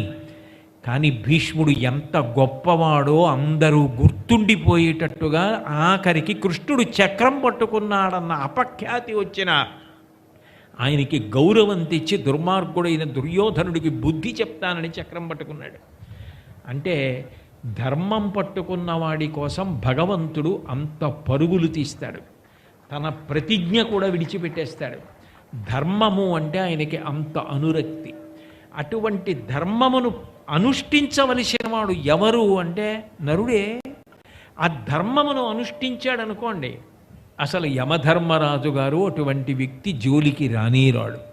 ఆయనే ప్రతిజ్ఞ చేశాడు. అజామిలోపాఖ్యానం మీరు చదివితే అందులో ఆయన అంటాడు, ఎవరైతే విష్ణు భక్తులై ఉన్నారో, ఎవరైతే భగవద్భక్తులై ఉన్నారో అటువంటి వాళ్ళ జోలికి మీరు వెళ్ళవద్దు ఓ భటులారా, వాళ్ళ మీద పాశం వెయ్యవద్దు. వాళ్ళ యొక్క పాదములకు ఉన్న పద రజస్సు ధూళిని పట్టుకురండి, నేను తల మీద చల్లుకుని మీ తల మీద చల్లుతానన్నాడు. భక్తి అంటే కేవలం భగవంతుడి దగ్గర కూర్చుని స్తోత్రం చేయడం, పూజ చేయడం, బయటకు వచ్చే పాపకార్యాలు చేయడం అయితే రావణాసురుడి భక్తి అవుతుంది. నియుజ్యమానాస్సు గజాస్సు హస్తా సఖేశ్చ సుఖేశరాశ్చోత్పల పత్రహస్తా బభూవ దేవీ చ కృతాసు హస్త లక్ష్మీస్తథా పద్మిని పద్మహస్త అంటారు రామాయణంలో. లక్ష్మీదేవి మూర్తిని అభిషేకం చేస్తాడు, పూజ చేస్తాడు. ఎక్కడుందా లక్ష్మీదేవి? గృహలక్ష్మి గృహే గృహే. ప్రతి ఇంట నీ భార్య రూపంలోనూ లక్ష్మీదేవి ఉంది, పక్కవారి భార్య రూపంలోనూ లక్ష్మీదేవి ఉంది. పక్కవారి భార్యని అగౌరవంగా మాట్లాడి చూసినప్పుడు నీకు లక్ష్మీ పూజ చేసే అధికారం ఎక్కడుంది? ఆవిడని నువ్వు లక్ష్మిగా చూసి గౌరవించు, లక్ష్మి సంతోషిస్తుంది. సీతమ్మని చూడకూడని చూపు చూసి లక్ష్మీదేవి పూజ చేస్తే లక్ష్మీదేవి అనుగ్రహించిందా రావణాసురుణ్ణి? ధర్మము అంటే అనుష్ఠించినదేదో అది ధర్మము. ఆచార ప్రభవో ధర్మ అన్నాడు అందుకే భీష్ముడు. అటువంటి ధర్మమును ఆచరించాడనుకోండి, అసలు యమధర్మరాజు గారు ఆయన జోలికి రానేరాడు. ఇది ఎంత ప్రధానమైన విషయం నరజన్మకి అంటే, నరజన్మ ఎత్తిన ప్రతివాడు కూడా ధర్మమునందు అనురక్తి కలగాలి అంటే కేవలము చంపడమే కాదు, ధర్మానురక్తిని ఇవ్వగలిగినటువంటి వాడు మహానుభావుడైన యమధర్మరాజు గారు. అటువంటి మహానుభావుడు ఈ క్షేత్రమునందు విరాజమానుడై ఉన్నాడు. అంటే ఈ క్షేత్రము ఎంత శక్తివంతమో, మనుష్య జాతికంతటికీ కూడా ఎంత అపూర్వమైన క్షేత్రమో, నరజన్మ ఎత్తిన ప్రతివారు ఈ క్షేత్రమునకు ఎందుకు తప్పకుండా రావాలో, ఎందుకు నమస్కరించాలో, ఎందుకు అది దాటి పైకి వెళ్ళి నరసింహస్వామిని దర్శనం చెయ్యాలో అర్థమవుతుంది. అంత గొప్ప స్వామి. అటువంటి స్వామిని దాటిన తరువాత హనుమ ఈ క్షేత్రంలో విరాజమానుడైనటువంటి వాడు, అత్యంత ప్రధానమైన స్థానములో ఉన్నవారు స్వామి హనుమ. హనుమ లోకానికంతటికీ కూడా ప్రధానంగా నేర్పేదేది అంటే వినయము, మాట. ఈ రెండూ కూడా అత్యంత ప్రధానమైనవి. ఈ రెండూ ఎవరికి ఉండాలి అంటే మనుష్యునకు ఉండాలి. మాట ఉన్నది ఎవరికి? మనుష్యునకు ఉంది. వినయం ఉండవలసినది ఎవరికి? మనుష్యునకు ఉండాలి. అందుకే మీరు చూడండి, 84 లక్షల జీవరాశులలో అసలు భగవంతుడు మాట ఏ ప్రాణికి ఇవ్వలేదు. మాట ఏ ప్రాణికి ఇచ్చాడు అంటే ఒక్క మనుష్యునకు మాత్రమే ఇచ్చాడు. మాట చేత మనిషి తరించిపోగలడు. భగవన్నామం పలికినంత మాత్రం చేత తరించిపోతాడు. మీరు భౌతికంగా లక్షలు కోట్లు ఇవ్వలేకపోవచ్చు, ఒక మంచి మాట చెప్పిన కారణం చేత అవతల వారికి గొప్ప మనశ్శాంతిని ఇవ్వగలరు. అటువంటి మాట మాట్లాడగలిగిన వాడెవరు అంటే ఒక్క మనుష్యుడే. అటువంటి మనుష్యుడికి భగవంతుడు ఇచ్చినటువంటి మాట దుర్వినియోగం కాకూడదు. ఆ మాట అవతల వాళ్ళకి శాంతి కల్పించడానికి కారణం కావాలి. రామాయణంలో హనుమ సీతమ్మ తల్లి దర్శనం అయిపోయిన తరువాత తిరిగి రామచంద్రమూర్తి దగ్గరికి వెళ్ళినప్పుడు ఒక మాట అంటారు, తతోమయా వగ్విదధీన భాషిత శివాభిరిష్టాభిరభిప్రసాదిత జగామ శాంతిం మమ మైథిలాత్మజ తవాపి శోకేన తథాపి పీడిత అంటారు. సీతమ్మకు నేను నా మాటల చేత శాంతి కల్పించాను. చనిపోదామనుకున్న తల్లి మళ్ళీ ఇక మరణించాలన్న ఆలోచన రాకుండా ఆమెకు స్థైర్యమును ఇచ్చాను అన్నారు. అంటే మాటని ఎంత సద్వినియోగం చేసుకోవాలో, మాట ద్వారా మనుష్యులకు ఎంత శాంతిని కల్పించాలో, మాట చేత అవతల వారిని ఎంత ఉద్ధరించవచ్చో చూపించినటువంటి వారు స్వామి హనుమ. అట్లాగే వినయానికి మారు పేరు హనుమ. ఆయన కన్నా గొప్పవాడు ఈ లోకంలో ఇంకెవ్వరూ ఉండడు. మనోజవం మారుతుల్య వేగం జితేంద్రియం బుద్ధిమతాం వరిష్టం వాతాత్మజం వనరయూధముఖ్యం శ్రీరామదూతం శిరసా నమామి. ఆయన మనందరికీ కేవలం మనసుకి మాత్రమే వేగం ఉంటుంది. ఇక్కడ కూర్చుని తలుచుకుంటే కాశీ వెళ్ళిపోతుంది, తిరుపతి వెళ్ళిపోతుంది. కానీ హనుమకి శరీరం కూడా అంత వేగంతో వెడుతుంది. అంత వేగంతో వెళ్ళగలిగిన శరీరం, అంత వేగంతో వెళ్ళగలిగిన మనసు రెండూ ఉన్నప్పటికీ ఆయన తన కొరకు అని స్వార్థం కోసం ఆ శక్తిని ఉపయోగించుకున్న సందర్భం ఒక్కటి మీకు కనపడదు. ఈ శక్తిని ఆయన వాడినది దేని కొరకు అంటే కేవలము లోకమును అనుగ్రహించడం కొరకు మాత్రమే ఆయన ఈ శక్తిని ఉపయోగించారు తప్ప తన కొరకు కానీ స్వార్థం కొరకు కానీ ఎన్నడూ ఉపయోగించుకోలేదు.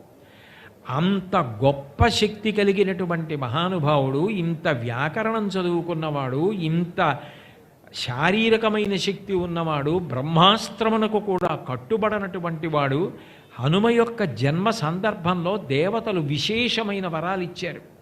బ్రహ్మగారు లేచి బ్రహ్మాస్త్రమునకు కట్టుబడవన్నాడు. యమధర్మరాజు గారు లేచి నా పాశముల చేత కట్టుబడవు, నీకు ముసలితనం రాదు, రోగం రాదు, బడలిక ఉండదు అని వరం ఇచ్చాడు. అట్లాగే ఆ నైరుతి దిక్కున ఉన్నటువంటి నిరుతి లేచి నా పాశముల చేత నువ్వు కట్టబడవన్నాడు. వరుణుడు వరుణ పాశముల చేత కట్టబడవన్నాడు. కుబేరుడు లేచి నా గదాఘాతము చేత నువ్వు శోషించవన్నాడు. ఈశాన్యం నుంచి పరమశివుడు లేచి పాశుపతం చేత కొట్టబడవన్నాడు. నీకు మృత్యువు లేదన్నాడు, చిరంజీవి అన్నారు. ఇన్ని వరాలు పుట్టుకతో పసిపిల్లాడుగా వచ్చేసాయి. ఇన్ని వరాలు ఉన్నవాడు, ఇంత శక్తి ఉన్నవాడు ఎప్పుడైనా శక్తిని దుర్వినియోగం చేశాడా? ఎంత వినయం అంటే ఆయనది. ఇంత శక్తి ఉన్నప్పటికీ కూడా ఎంత అణిగిమణిగి ఉంటాడంటే, ఎక్కడ ఉన్నప్పుడు ఎంత వినయంతో ఎంత అణిగి ఉండాలో అంత అణిగి ఉంటాడు తప్ప నేనింత వాణ్ణి అని ఎన్నడూ కూడా బోరలు విడిచి నిలబడడం హనుమకి చేత కాని విషయం. మీరు చూడండి, సీతమ్మ రామాయణంలో ఒక మాట అడిగింది, ఏమయ్యా సముద్రానికి అవతల తీరంలో కొన్ని కోట్ల వానరములు ఉన్నాయి, ఒక్క నువ్వు మాత్రం 100 యోజనముల సముద్రాన్ని దాటి యువతల ఒడ్డుకి నా దగ్గరికి వచ్చావు, మిగిలిన వాళ్ళు ఎవ్వరూ రాలేకపోయారు. మరి రేపు నిజంగా రామరావణ సంగ్రామమే జరిగితే ఎంతమంది వానరులు ఇక్కడికి రాగలరు లంకకి చెప్పని అడిగింది. ఇంకొకరైతే ఏమంటారు, నిజమేనమ్మా నేను వచ్చాను కానీ మిగిలిన వాళ్ళు ఏం రాగలరు చూద్దాంలేమ్మా అంటారు. కానీ ఆయన ఏమన్నారో తెలుసా వినయంతో? మద్విశిష్టాశ్చ తుల్యాశ్చ సత్తి తత్ర వనౌకసః మత్త ప్రత్యవర కశ్చిన్నాస్తి సుగ్రీవ సన్నిధౌ అన్నారు. అమ్మా, ఎప్పుడైనా అంతఃపురవాసంలో ఉన్నటువంటి రాణివాసంలో ఉన్న స్త్రీల దగ్గరికి దూతని పంపించవలసి వస్తే ప్రభువు తన దగ్గర ఉన్నటువంటి బలంలో అందరికన్నా తక్కువ వాడిని పంపిస్తారు. రామచంద్రమూర్తి ఇల్లాలివైన నీ దగ్గరికి నన్ను పంపించారు అంటే ఇంకా నాకన్నా తక్కువ వాళ్ళు సుగ్రీవుడి దగ్గర ఎవరూ లేరు, నాకన్నా అధికులు ఉన్నారు, నాతో సమానులు ఉన్నారు. కాబట్టి రేపు రామరావణ యుద్ధం జరిగితే రాలేకపోవడం ఏమిటమ్మా, అందరూ వస్తారు, నువ్వు బెంగ పెట్టుకోవలసిన అవసరం లేదన్నారు. ఎవరనగలరు ఈ మాట? శంకరాచార్యులు వారు మనందరికీ ప్రార్థన చెయ్యడం చేత కాకపోతుందని షట్పది అని ఒక స్తోత్రాన్ని ఇచ్చారు. అందులో ఆయన మొట్టమొదట భగవంతుణ్ణి ఉద్దేశించి చెప్పవలసిన మాటగా చెప్పినది ఇది అంటే అవినయమపనయ విష్ణోహో అన్నారు. హే విష్ణు భగవన్, నాకు అహంకారాన్ని తీసేసి వినయాన్ని ప్రసాదించు అన్నారు. వినయానికి మారు పేరు హనుమ. మాటని సార్థక్యం చేసుకోవడము అంటే మారు పేరు హనుమ. ఆయన ఎక్కడ మాట్లాడినా చచ్చిపోయేవాళ్ళు బ్రతుకుతారు, అంత బాగా మాట్లాడతారు. భగవంతుడు 84 లక్షల జీవరాశులలో నరుడికి తప్ప ఎవ్వరికీ మాట ఇవ్వలేదు. నువ్వు తేలికగా పుణ్యం సంపాదించుకోగలిగినది మాట చేతనే, తేలికగా పాపం సంపాదించుకోగలిగింది కూడా మాట చేతనే. కాబట్టి నువ్వు పాపపుణ్యములను సముపార్జించుకోవడంలో నీకిచ్చిన వాక్కును దుర్వినియోగము చేసుకోవద్దు. నీకిచ్చిన వాక్కుని నువ్వు సద్వినియోగం చేసుకోగలిగితే అంతకన్నా తేలికగా తరించడానికి వేరు మార్గం లేదు. ఈశ్వరుడు నీకేదో అది ఇవ్వలేదు ఇది ఇవ్వలేదని అనుకోవద్దు. నరుడి శరీరం ఇచ్చాడు, నీకు ఏ విభూతిని ఈశ్వరుడు ఇచ్చాడో దాన్ని వినయంతో స్వీకరించి సమాజపరం చెయ్యి. భగవంతుడి నీకు ఇచ్చిన వాక్కుని 10 మంది యొక్క అభ్యున్నతి కొరకు ఉపయోగించు తప్ప ఆ వాక్కుని అహంకారంతో నీ పతనానికి ఇతరుల బాధకి కారణం చెయ్యవద్దు అని ఉపదేశం చేస్తున్నారా అన్నట్టుగా హనుమదవతారంలో ప్రధానమైనటువంటి సందేశము ఏదైతే ఉందో అది మనని జ్ఞాపకం చేసుకోమని చెప్తున్నారా అన్నట్టుగా ఈ క్షేత్రంలో హనుమ నిలబడి ఉంటారు. అంటే నిజానికి ఈ క్షేత్రానికి వచ్చినటువంటి వాడికి ధర్మమునకు ఆలంబనమై ప్రధానమైనటువంటి విషయములు ఏ ఉంటాయో వాటన్నింటినీ జ్ఞాపకం చేసేటటువంటి దేవతామూర్తులందరూ కూడా విరాజమానులై ఉన్నారు. అంటే ఏ అవసరం నీకుందో దాన్ని బట్టి నువ్వు అక్కడికి వెడుతూ ఉంటావు. ఇంట్లో దొంగలు పడ్డారనుకోండి, రక్షక భటులు ఉండేటటువంటి స్థావరానికి వెడతాం, ఆ కార్యాలయానికి వెడతాం. నాకు ఏదో జనాభా లెక్కలలో కొత్తగా పుట్టిన నా మనవడి పేరు చేర్చవలసి వస్తే తత్సంబంధమైన కార్యాలయానికి వెడతాం. నాకు ఏదైనా న్యాయం కావలసి వస్తే న్యాయస్థానానికి వెడతాను. ఒక అపూర్వమైన గ్రంథం నా దగ్గర లేనిది చదువుకోవలసి వస్తే గ్రంథాలయానికి వెడతాను. అనారోగ్యంగా ఉంటే వైద్యశాలకి వెడతాను. నా అవసరాన్ని బట్టి వెడతాను. నువ్వు మనిషిగా పుట్టిన తరువాత నీకు అత్యంత ప్రధానమైన అవసరములేమిటి? ధర్మమునందు అనురక్తి, నరుడిగా నీకున్నటువంటి వాక్కుని సద్వినియోగం చేసుకోవడం, నీకు ఏ విభూతి ఉన్నదో ఆ విభూతి వలన అహంకరించకుండా వినయంగా ఉండగలగడం. వీటిని ఎవరు ఇవ్వాలో, ఎవరి వలన వీటిని పొందాలో వారందరూ కూడా పైనున్న వాణ్ణి చేరడానికి నరుడిగా నీకు మాత్రమే అధికారం, మిగిలిన ప్రాణులకు లేదు. ఈ అనుష్ఠానం నువ్వే చేయగలవు. దానికి నీ ప్రతిబంధకములను తీసి నీకు ఏది కావాలో అది ఇవ్వడం, దాన్ని జ్ఞాపకం చేయడం ప్రధాన లక్ష్యంగా మేము కింద నిలబడి ఉన్నామని నిలబడి ఉన్న క్షేత్రం, అంత గొప్ప క్షేత్రం ధర్మపురి క్షేత్రం. ఇటువంటి క్షేత్రానికి ఎవరు రావాలి అంటే, ఏ అవసరం ఉన్నవాడు ఆ కార్యాలయానికి వెళ్ళినట్టు నరుడిగా పుట్టిన ప్రతివాడు ధర్మపురి క్షేత్రానికి రావలసిందే. నరుడిగా పుట్టిన ప్రతివాడు ధర్మపురి క్షేత్రానికి వెళ్ళవలసిందే.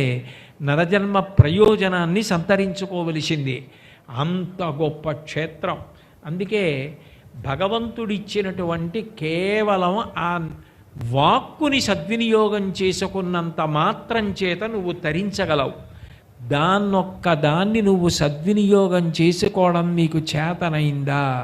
నిన్ను కాపాడడానికి ఆయన సిద్ధంగా ఉన్నాడు అని ఈ క్షేత్రమునందు విశేషమైనటువంటి కీర్తి ప్రతిష్టలు గణించినటువంటి మహానుభావుడు నరసింహస్వామి వారి యొక్క అనుగ్రహంతో పరమాద్భుతమైనటువంటి శతకాన్ని, శ్రీ నరసింహ శతకము అన్న శతకాన్ని అందించిన శతకకర్త తన వ్యక్తిగత జీవితం గురించి కానీ, భార్యాబిడ్డల గురించి కానీ, తల్లిదండ్రుల గురించి కానీ, తన గురించి కానీ ఎక్కడా చెప్పుకోకుండా ఈశ్వరుడితో తనకున్న అనుబంధాన్ని మాత్రమే ప్రస్తావించినటువంటి మహోత్కృష్టమైనటువంటి కవి. ఎవరి శతకంలో ఉన్నటువంటి పద్యాలు ప్రతిరోజు చదువుకున్నంత మాత్రం చేత నరసింహస్వామి వారి యొక్క అనుగ్రహమునకు పాత్రులమవుతామో, అటువంటి మంత్రస్వరూపములైనటువంటి పద్యములను తెలుగులో అంత బాగా రచించి అందించినటువంటి శేషప్ప కవి పుట్టినటువంటి అద్భుతమైనటువంటి క్షేత్రం ఈ ధర్మపురి క్షేత్రం. నిజంగా నరసింహ శతకం లాంటి శతకం శతకాలలోనే వజ్రం లాంటి శతకం.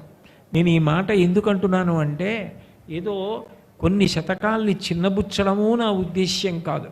కేవలం నరసింహ శతకాన్ని పొగడడం కోసం ధర్మపురి వచ్చాను కాబట్టి మాట్లాడడం నా ఉద్దేశ్యం కాదు. మీరు నరసింహ శతకంలో ఒక్క పద్యాన్ని కానీ స్వీకరించి మీరు దాన్ని బాగా పరిశీలనం చేయడం మొదలు పెడితే, నేను ఈ క్షేత్ర మాహాత్మ్యముగా ఏ విషయములను ప్రస్తావన చేశానో అవన్నీ కూడా మీకు అన్వయం అయ్యేటట్టుగా ఆయన పద్యరచన చేశారు.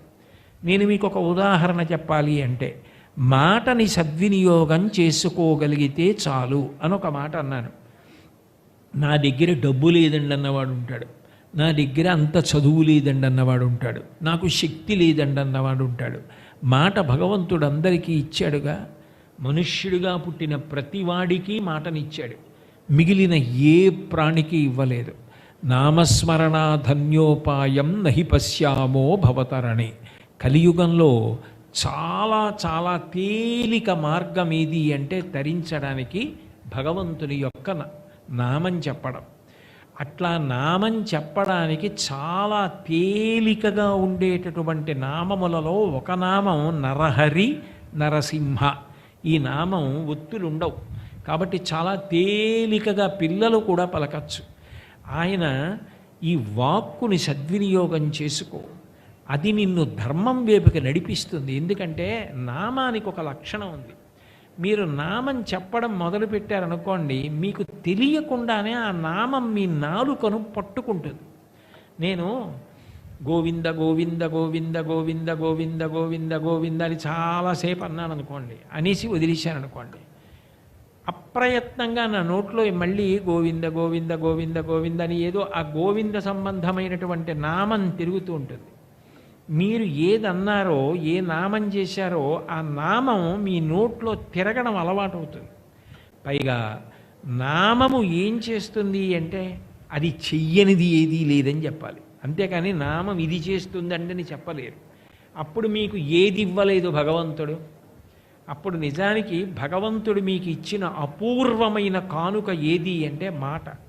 ఆ మాట చేత మీరు తరించిపోవచ్చు. దాన్నే శేషప్ప కవి ఒక అద్భుతమైనటువంటి పద్యంగా ఇచ్చారు. నరసింహని దివ్య నామ మంత్రము చేత దురిచదాలములెల్ల త్రొలవచ్చు. నరసింహని దివ్య నామ మంత్రము చేత బలుపైన రోగముల్ బాపవచ్చు. నరసింహని దివ్య నామ మంత్రము చేత రిపుసంఘముల సంహరింపవచ్చు. నరసింహని దివ్య నామ మంత్రము చేత దండహస్తుని బంట్ల తరుమవచ్చు. బలిరా నేనీ దివ్య నామ బలము చేత దివ్య వైకుంఠ పదవి సాధింపవచ్చు. భూషణ వికాస శ్రీధర్మపుర నివాస దుష్ట సంహార నరసింహ దురిత దూర. శతకానికి అంతటికీ ఇదే మొగుటం. చిట్ట చివరికి వచ్చేటప్పటికి భూషణ వికాస శ్రీధర్మపుర నివాస. భూషణముల చేత ప్రకాశిస్తున్నటువంటి ఓ నరసింహుడా, దుష్ట సంహార, దుష్టులను సంహరించినటువంటి వాడా, నరసింహ దురిత దూర, దురితములను దూరము చెయ్యగలిగిన వాడా. ఇది ఈశ్వర తత్వ ప్రతిపాదకమైనటువంటి మాట. మొదలు దేంతో ఎత్తుకున్నారో చిట్ట చివర పూర్తి చేయడం కూడా దాంతో పూర్తి చేశారు. ప్రత్యేకించి ఈ పద్యంలో ఆయన నరసింహని దివ్య నామ మంత్రము చేత, నరసింహ నామము కేవలము నామమని మీరు అనుకుంటున్నారేమో, అది మంత్రమే అన్నారు. మననాత్ త్రాయతే ఇది మంత్ర. నువ్వు మనసులో కానీ మననం చేస్తే నరసింహ. అసలు ఆ నరసింహ ఎందుకు రావాలి? నరసింహ అంటే ఏమిటి? నరుడు సింహము రెండూ కలిసినది. నరుడిగా కింద భాగం, సింహంగా పై భాగం.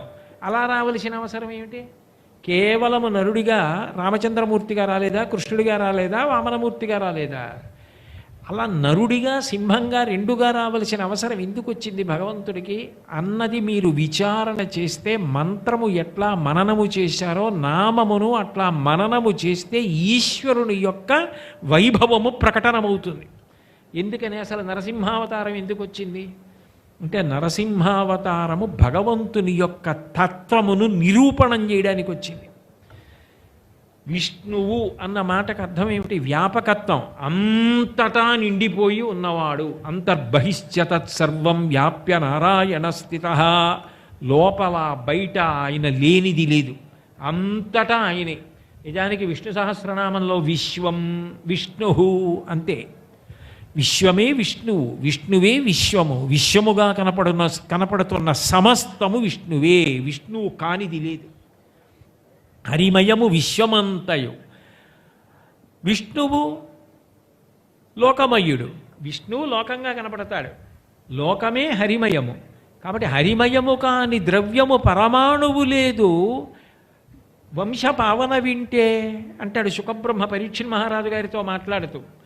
ఆ నామము మంత్రము ఇది ఎక్కడొచ్చింది ఈ ఘట్టం అంటే, ప్రహ్లాదుడు పరమభాగవతోత్తముడు, హిరణ్యకశిపుడు రాక్షసుడు. రాక్షసుడి కడుపున పరమభాగవతోత్తముడు పుట్టాడు. పతాక స్థాయి ఘట్టం ఎక్కడ అంటే, ప్రహ్లాదోపాఖ్యానంలో చిట్ట చివర హిరణ్యకశిపుడు ఒక ప్రశ్న అడిగాడు. ఎవరి బలం చూసుకునిరా నీకింత ధైర్యం అని అడిగాడు.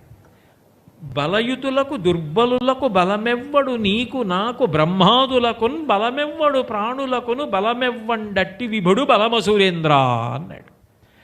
నాన్నగారు ఆ ప్రశ్న అడుగుతారు, మీకు నాకు దేవతలకి సమస్త ప్రాణులకు బలమన్న మాట ఎక్కడ అన్వయం అవుతుందో ఆ బలమంతా ఆయన విష్ణువెవరో ఆయనే నాకు బలం నాన్నగారు అన్నాడు. అప్పుడు బలమునకు కేంద్రం ఆయనే.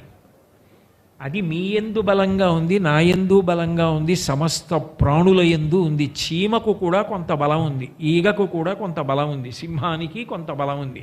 ఏ ప్రాణి యందు ఎంత బలం ఉన్నా యద్యద్విభూతిమత్సత్వం శ్రీమదుర్జితమేవ మా తత్తదేవావగచ్చత్వం మమ తేజోంశ సంభవం. అన్ని ప్రాణుల యందరి ప్రకాశిస్తోంది. ఆ బలమే నాకు బలం నాన్నగారు అన్నాడు. నువ్వు సరే ఇలా మాట్లాడుతున్నావు కదా, నాకు విష్ణువు బలం అంటున్నావు. ఆ విష్ణువు ఎక్కడున్నాడో నాకు చూపించు, యుద్ధం చేసి అతనో నేనో తేలుస్తానన్నాడు. మళ్ళీ ఇదే ప్రశ్న అడుగుతారు, ఎక్కడున్నారని అడుగుతారేమిటి? ఇందుకలడందులేడని సందేహము వలదు చక్రి సర్వోపగతుండెందెందు వెదకి చూచిన అందందే కలడు దానవగ్రణి వింటే. అసలు విష్ణువు ఇక్కడున్నాడు, ఇక్కడ లేడని చెప్పడం సాధ్యం కాదు. మీరు నమ్మి శాస్త్రమును ప్రమాణం చేసుకొని చూడగలిగితే ఆయన లేని ప్రదేశం లేదు. అంతటా విష్ణువు వ్యాప్తమై ఉన్నాడు. ఇందుగలడందులేడని సందేహము వలదు చక్రి సర్వోపగతుండు ఎందెందు వెదకి చూచిన అందందే గలడు దానవాగ్రణి వింటే. మీరు ఎక్కడెక్కడ వెతకండి నాన్నగారు, అక్కడక్కడ విష్ణువు కనపడతాడు అన్నాడు. ఇప్పుడు వెంటనే హిరణ్యకశిపుడు ఏమంటాడు, చూపుడు వేలు కదిలి ఏదో ఒకటి చూపిస్తాడు. ఇక్కడున్నాడా అంటాడు. ఉన్నాడు అని భక్తుడు అంటాడు. ఇప్పుడు భక్తుడి మాట నిజం అవ్వాలి. రెండు, విష్ణువు అంతటా వ్యాపించి ఉన్నాడు అని అంటున్నాడు. మిగిలిన అవతారాలు రావడానికి, నరసింహావతారం రావడానికి ఒక ప్రధాన భేదం ఉంది. మిగిలిన అవతారాలు, చాలా అవతారాలు మనందరం వచ్చినట్టు తల్లి గర్భంలోంచి వచ్చాయి. తతశ్చ ద్వాదశే మాసే చైత్రే నావవికేతిథౌ నక్షత్రేది దైవత్యే సోచ్ఛ సంస్థేషు పంచషు గ్రహేషు కర్కటే లగ్నే వాక్పతాం ఇందునా సహా ప్రోద్యమానే జగన్నాథం సర్వలోక నమస్కృతం అని 12 మాసముల కౌసల్యాగర్భమాసం చేసి రామచంద్రమూర్తి వచ్చారు.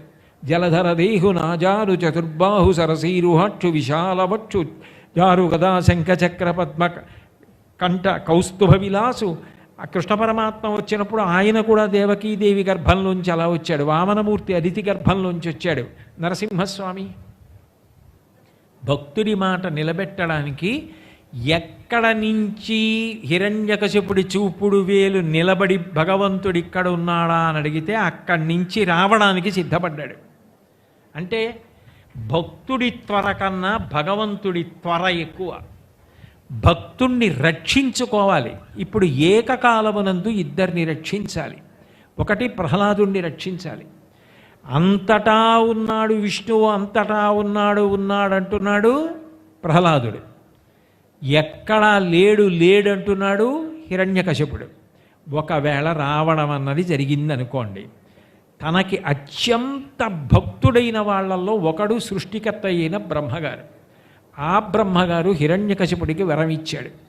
గాలిన్ కుంభిని అగ్ని ఎంబువుల ఆకాశస్థలం దిక్కులన్ రేలన్ ఘస్రములం తమ ప్రభల భూరిగ్రాహ వ్యాళాదిచ్చ నరాది జంతు కలహ వ్యాప్తిన్ సమస్త్రాస్త్ర శస్త్రాలిన్ మృత్యువు లేని జీవనములోకాధీశ ఇప్పించవే అన్నాడు.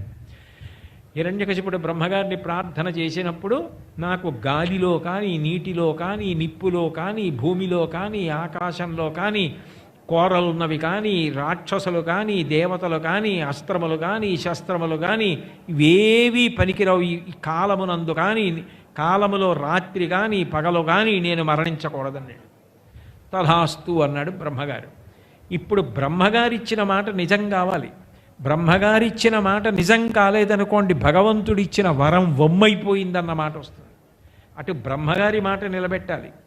ఇక్కడ పరమభాగవతోత్తముడైనటువంటి ప్రహ్లాదుడు అంతటా ఉన్నాడు భగవంతుడు అంటున్నాడు. ఎక్కడ హిరణ్యకశిపుడి వేలు నిలబడితే అక్కడి నుంచి రావాలి. కాబట్టి ఆయన అడగనటువంటి వరం నరుడు కాదు, సింహము కాదు, రెండు కలిపి నరసింహమయ్యాడు.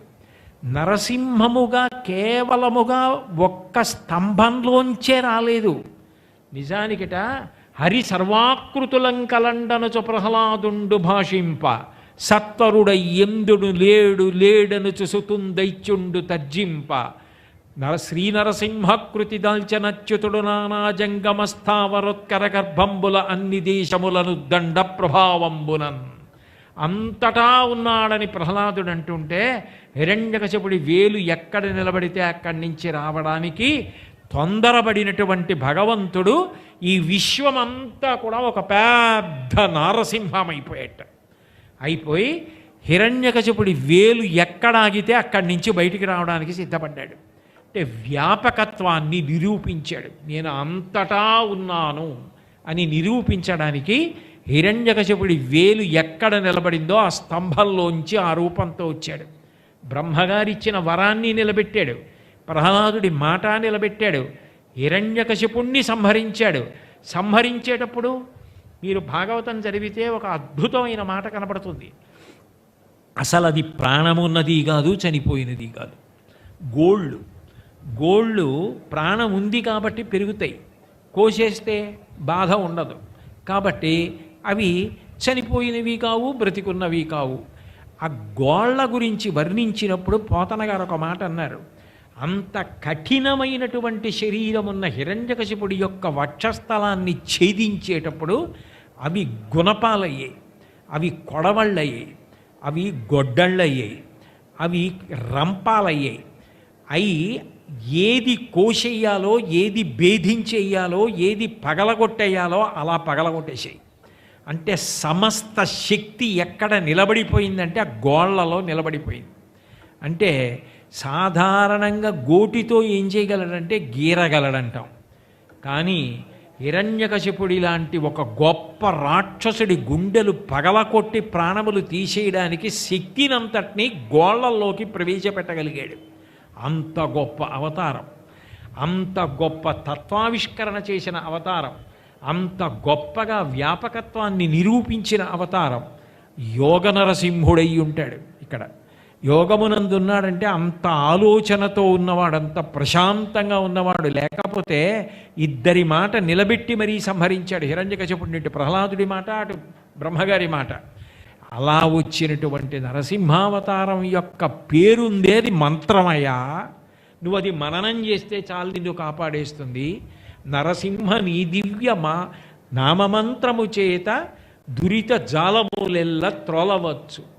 నరసింహ నీ దివ్యమైనటువంటి నామమున్నదే అది మంత్రమా? అటువంటి నామమంత్రము నరసింహ నరసింహ నరసింహ అని అనుకోవడం వస్తే చాలు. కనీసం పద్యాన్ని అడ్డుపెట్టి 4 మాటలు నరసింహ అని అనగలిగితే, అందుకే పద్యం రచన చేసేటప్పుడు కూడా ఇది వదిలిపెట్టకుండా రచించారు. నరసింహని దివ్యనామ మంత్రము చేత దురితజాలములెల్ల త్రోలవచ్చు. అది ఒక్క హిరణ్యకశిపుణ్ణి చంపడం కాదు. నా దుఃఖమునకు కారణం ఏది అంటే నేను చేసిన పాపం. నా పాపాన్నంతటినీ తీసేయగలిగినది ఏది అంటే నరసింహ నామం. నరసింహాని నేను పలకగలిగితే, నోరార పిలవగలిగితే, మనసులో స్మరించగలిగితే నా దురితమునంతటినీ తీసేస్తుంది. నరసింహ నీ దివ్య నామమంత్రము చేత బలుపైన రోగముల్ బాపవచ్చు. ప్రత్యేకించి నృసింహస్వామి వారి యొక్క అవతారం నృసింహ పూజ హృత్సంబంధమైనటువంటి వ్యాధులను పోగొడుతుందంటారు. నేను ఇది ఏ పక్షపాతం లేకుండా మాట్లాడుతున్నది. ప్రదోష వేళలో సాధారణంగా శివాలయానికి వెడతారు, ఎందుకంటే దేవతలందరూ శివాలయంలో ఉంటారని. కానీ ప్రదోష వేళలో కూడా శివాలయంతో సమానంగా దర్శనం చెయ్యడానికి అధికారం ఉన్నటువంటి దేవాలయం నరసింహస్వామి దేవాలయం. ఎందుకంటే అవతారం ప్రదోష వేళలోనే వచ్చింది. అంత గొప్ప అవతారం. అటువంటి నరసింహస్వామి యొక్క దివ్య నామ మంత్రము చేత, ఆ నామాన్ని పలికినటువంటి కారణం చేత స్వామి నా యొక్క పాప రాశి అంతా ధ్వంసమైపోతుంది. బలుపైన రోగముల్ బాపవచ్చు. హృత్సంబంధమైనటువంటి వ్యాధులు ఉన్నవారు నరసింహస్వామిని ఆరాధన చేసి బయటపడ్డవారు నాకు తెలుసు వ్యక్తిగతంగా. నేను సభలలో చెప్పకూడదు కాబట్టి చెప్పట్లేదు. నృసింహోపాసన ఆరోగ్యానికి కవచం, అంత గొప్పది. కాబట్టి నరసింహని దివ్య నామమంత్రము చేత బలుపైన రోగముల్ బాపవచ్చు. నరసింహని దివ్య నామమంత్రము చేత ఈ రిపు సంఘముల సంహరింపవచ్చు. రాక్షస సంఘములు, శత్రు సంఘములను నిర్మూలించవచ్చు. శత్రు సంఘములంటే మనం ఎవరి మీదో శత్రుత్వాన్ని పెట్టుకొని వాళ్ళని చంపడానికి నరసింహోపాసన చేయడం కాదు.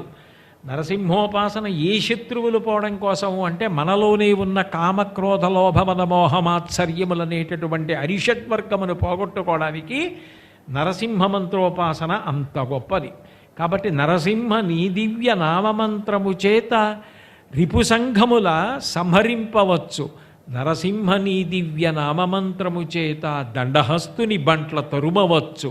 నరసింహ నామం నాలుక మీద నర్తించడం అలవాటైపోయినటువంటి వాడికి ప్రాణోత్క్రమణం అవుతున్నప్పుడు అసలు యమధర్మరాజు గారి పాశం వేసే అవకాశమే లేదు. కాబట్టి ఆ దండహస్తుని బంట్ల తరుమవచ్చు బళిరా. అబ్బా ఏమి గొప్ప నామమయ్యా స్వామినిది. నేనీ మహామంత్ర బలము చేత ఇంత గొప్ప మంత్రం, ఈ నామం ఎంత తేలిక, ఉపదేశం కూడా అక్కర్లేదు, ఎవరైనా అనొచ్చు నరసింహ అని. కాబట్టి నేనీ మంత్ర బలము చేత దివ్య వైకుంఠ పదవి సాధింపవచ్చు. యమధర్మరాజు గారి నుంచి తప్పించుకోవడం కాదు, కేవలము ఈ యొక్క నామాన్ని పట్టుకొని నేను వైకుంఠ పదవి సాధింపవచ్చు. భూషణ వికాస శ్రీ ధర్మపుర నివాస దుష్ట సంహార నరసింహ దురిత దూర. ధర్మపురిలో విరాజమానుడవైనటువంటి ఓ నరసింహస్వామి, నిన్ను అర్చించడం ద్వారా, నీ యందు భక్తితో ఉండడం ద్వారా, నీ పేరు పలకడం ద్వారా నేను తరించిపోతానయ్యా. ఆ నామం గురించి నరసింహ శతకంలో మీకు ఎన్ని మాటలు ఆయన మాట్లాడారు. అది ఒక అద్భుతమైనటువంటి పద్యాన్ని ప్రయోగించారు. అంత్యకాలమునందు ఆయాసమున నిన్ను తలతునో తలపనో తలతునిపుడే నరసింహ నరసింహ నరసింహ లక్ష్మీశ దానవంతక కోటి భానుతేజ గోవింద గోవింద గోవింద సర్వేశ పన్నగాధిపశాయి పద్మనాభ మధువైరి మధువైరి మధువైరి లోకేశ నీలమేఘ శరీర నిగమ వినుత ఈ విధముగ నీ నామమిష్టముగను భజన చేయుచునుందు నా భావమందు భూషణ వికాస శ్రీ ధర్మపుర నివాస దుష్ట సంహార నరసింహ దురిత దూరా అన్నారు. ఆ భగవన్నామమునందు ఆయనకున్న ప్రీతిని వ్యక్తం చేస్తూ, అంత్యకాలమునందు ఆయాసమున నిన్ను తలతునో శ్రమచేత తలపలేనో. ఈశ్వర, అంత్యకాలం వచ్చేసి నా ప్రాణోత్క్రమణం అయిపోతున్నప్పుడు, బాగా ఆయాసం వచ్చేసి నాకు ఊపిరి అందనప్పుడు, కాళ్ళు చేతులు చల్లబడిపోతుంటే, కొడుకొచ్చి నాన్నగారండి నాన్నగారండి అని కూతురు అరుస్తూ ఉంటే, నేను మూలుగుతూ వాళ్ళ మాట ఎక్కడో వినపడినట్టు అనిపించి నేను జవాబు చెప్పలేకపోతుంటే, కిందకి దింపేసేయండి, బయటికి తీసుకుపోండి, చాపేసేయండి అన్న మాటలు చెవులలో పడుతూ ఉంటే, అప్పుడు యమధర్మరాజు గారి భటులు నాకు కనపడుతుంటే నీ దివ్యనామాన్ని నేను పలకగలనా? అప్పుడు అనగలనో అనలేనో స్వామి. కాకినాడ నుంచి బయలుదేరి వచ్చి పంచమీ ప్రయుక్తమైనటువంటి ఆశ్వీజమాస కృష్ణపక్షంలో శనివారం నాడు రాత్రి నీ క్షేత్రంలో కూర్చుని నీ నామం చెప్పుకుంటున్నా నమ్మి. కాబట్టి అంత్యకాలమునందు ఆయాసమున నిన్ను తలతునో తలపనో తలతినిపుడే నరసింహ నరసింహ నరసింహ లక్ష్మీశ దానవాంతక కోటి భానుతేజ. కోటి సూర్యుల పగిది వెలిగిపోయేటటువంటి రాక్షస సంహారకర్తవైనటువంటి ఓ నరసింహ, గోవింద గోవింద గోవింద సర్వేశ పన్నగాధిపశాయి పద్మనాభ మధువైరి మధువైరి మధువైరి లోకేశ నీలమేఘ శరీర నిగమ వినుత ఈ విధంబుగ నీ నామమిష్టముగను. కష్టంగా కాదు, నిన్ను నమ్మి అప్పుడు అలా అనగలనో అనలేనో, ఆ భయంతో చెప్పగలనో చెప్పలేనో. ఇప్పుడు చెప్తున్నా, బాగా విను స్వామి. నీవు ఇంత పెద్ద చెవులతో నృసింహస్వరూపంగా ఉన్నావు కదూ, కొండ మీద కూర్చున్నవాడు ధర్మపురిలో ఉన్నవాళ్ళు రోజూ చెప్పడం పెద్ద గొప్పే ఉంది స్వామి. ఎక్కడి నుంచో వచ్చి పెద్ద గొంతేసుకుని అరిచి చెప్తున్నా, నేను చెప్పానన్న విషయం బాగా జ్ఞాపకం పెట్టుకో. అంత్యకాలమునందు ఆయాసమున నిన్ను తలతునో తలపనో తలతనిపుడే. అప్పుడు నేను చెప్పగలనో చెప్పలేనో, కానీ ఈ జన్మకి ఈ సౌభాగ్యం చాలు. ధర్మపురి వచ్చాడు, చెప్పాడు, నామం చెప్పాడు, ప్రీతిగా భక్తిగా 1కి 10 మాటలు ఆ మాట అన్నాడు. అన్న విషయాన్ని జ్ఞాపకం పెట్టుకొని అంత్యకాలంలో ఆ ఓపిక నువ్వే ఇచ్చి, ఏ భయం లేకుండా ఏ తాపత్రయం లేకుండా నీ పద్యం జ్ఞాపకానికి వచ్చి నేను చెప్తూ ఉండగా తేలికగా నాకు ప్రాణోత్క్రమణం అయిపోయి నీ ఎందుకు కలిసిపోవాలి, అట్లా అనుగ్రహించవయ్యా. ఏమి ఆర్తితో చెప్పుకున్నాడో మహానుభావుడు. ఒక మాట, బ్రతికియున్నన్నాళ్ళు నీ భజన తప్పను కాని మరణకాలమునందు మరతునేమో ఆ వేళ యమదూతలాగ్రహంబున వచ్చి ప్రాణముల్ పెకలించి పట్టునప్పుడు కపవాత పైత్యముల్ కప్పగా శ్రమచేత కంపముద్భవమంది కష్టపడుచు నాజిహ్వతో నిన్ను నారాయణాయంచు పిలుతునో శ్రమచేత పిలువలేను నాటికిప్పుడే నీ నామ భజన తలతు చెవినిడవయ్య ధైర్యముగను భూషణ వికాస శ్రీధర్మపుర నివాస దుష్ట సంహార నరసింహ దురిత దూరా అంటాడు శేషప్ప కవి. శేషప్ప కవి ఆ పద్యం చెప్పబట్టి కదూ నేను ఇవాళ ఈ పద్యం చెప్పుకుంటున్నా. ఇక నాకు జీవితానికి పెద్ద భరోసా, నాకెంత ధైర్యం. నేను ఎప్పుడు వెళ్ళిపోయినా నాకేం బెంగలేదు. ఎందుకంటే ధర్మపురి వచ్చాను, ఆశ్వీజమాసంలో కృష్ణపక్షంలో ఇంత సంతోషంగా ఆ భగవంతుడి యొక్క నామం శేషప్ప కవి పద్య రూపంలో చెప్పుకున్నా. నేను ఎప్పుడు వెళ్ళిపోయినా నరసింహస్వామి నా యందు నిలబడి నా చేత ఆయన నామం చెప్పిస్తూ నన్ను తీసుకెడతాడు. నాకంత పరమ విశ్వాసం ఉన్నది. ఆయన మహానుభావుడు శేషప్ప కవి అమూల్యమైన పద్యాలు. బ్రతికియున్నన్నాళ్ళు నీ భజన తప్పను కాని మరణకాలమునందు మరతునేమో, బ్రతికున్నన్నాళ్ళు నా నమ్మకం అలాంటిది స్వామి, నీ గురించి ఒళ్ళు చెమట పట్టేలా చెప్పుకుంటా. చేతులారంగ శివుని పూజింపడి ని నోరు నొవ్వంగ హరికీర్తి నుడువడి ని దయయు సత్యంబులోనుగా తలపడేని కలుగనీటికి తల్లుల కడుపు చేటు. చేతులార శివార్చన చేస్తా పొద్దున్న, సాయంకాలం అయ్యేటప్పటికి ఒళ్ళు చెమట పట్టేటట్టు హరినామ సంకీర్తనం చేస్తా. కానీ అంత్యకాలంలో నా ప్రాణోత్క్రమణం అయిపోయేటప్పుడు కపవాత పైత్యముల్ కప్పగా శ్రమచేత కంప ముద్భవమంది కష్టపడుచు, ఒక పక్క కపం, ఒక పక్క శ్లేష్మ, ఒక పక్క దగ్గు, ఒక పక్క గుండె నిప్పి, ఒక పక్క ఆయాసం, ఎదురుగుండా యమభటులు వణికిపోతూ కంపముద్భవమంది కష్టపడుచు నా జిహ్వతో నిన్ను నారాయణాయంచు పిలుతునో శ్రమచేత పిలువలేను. అప్పుడు నేను పిలవగలనో పిలవలేనో, పిలవగలిగితే అదృష్టవంతుణ్ణి, పిలవలేకపోయినా నువ్వు చివర మాత్రం చెప్పలేదు, బతికున్నన్నాళ్ళు ఓపికన్నన్నాళ్ళు చెప్పావు అంటావేమో. అలా అనద్దు. నేటికిప్పుడే నీ నామ భజన తలతో నీ నామాన్ని ఇప్పుడే నమ్మి చెప్పుకుంటున్నాను స్వామి. చెవినిడవయ్య ధైర్యముగను. ధైర్యంగా చెవినివ్వడం ఏమిటి? ధైర్యం అంటే ధృతి, పట్టుదల. ఏమిటి? వీడి ఇంత ఆర్తితో చెప్తున్నాడు, నిజమే కదా. మృత్యుకాలం ఎవరికైనా భయంగా ఉంటుంది కదా, వాడు చెప్తున్నది యథార్థం కదా. వాడు ఇప్పుడు చెప్పినది ఏదిందో ఇది అడ్డు పెట్టి నేను తలుచుకుంటే నేను ఉద్ధరించాలనుకుంటే ఉద్ధరించలేనా? ఒరే కోటేశ్వరరావు, నీకు భయం లేదురా, నేను ఉద్ధరిస్తానని స్వామి నీ అభయహస్తం చూపించు. కాబట్టి చెవినిడవయ్య ధైర్యముగను భూషణ వికాస శ్రీ ధర్మపుర నివాస దుష్ట సంహార నరసింహ దురిత దూర. ఒక్క నామ వైభవం, ఈ నామాన్ని పట్టుకో చాలు. ధర్మపురి క్షేత్రం ద్వారా శేషప్ప కవి ద్వారా ఆయన ద్వారా పలికించి అందించాడు. నా నామం పట్టుకోరా చాలు, నా తత్వాన్ని పరిశీలనం చెయ్యి. భాగవతంలో ఉన్న పద్యాల్ని 1కి 4 మాటలు పరిశీలనం చెయ్యి చాలు. నిన్ను ఉద్ధరించే కర్తవ్యాన్ని నేను తీసుకుంటాను. నామం పలకరా, ఏం అక్కర్లేదు. నువ్వేం పెద్ద పెద్ద పూజలు చెయ్యక్కర్లేదు. పక్కన ఉన్న గోదావరి స్నానం చెయ్యి, నా కొండ మీదకి రా. అదేం పెద్ద కొండ, కష్టపడి ఎక్కవలసిన కొండ ఏం కాదు.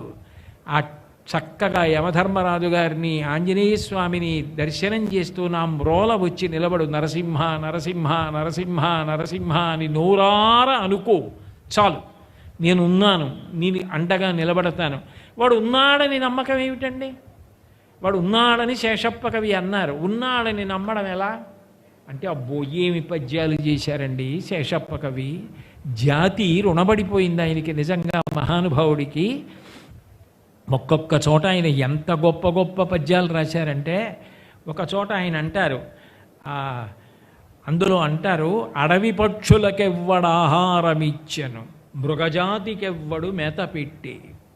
మనం లోకంలో ఒక మాట అంటుంటాం, నేను 4గురికి భోజనం పెట్టానండి, ఏదో దేవీ నవరాత్రుల్లో ఇంతమందికి భోజనాలు పెట్టామండి అంటాం. శేషప్ప కవి నిలదీసి ప్రశ్నించాడు.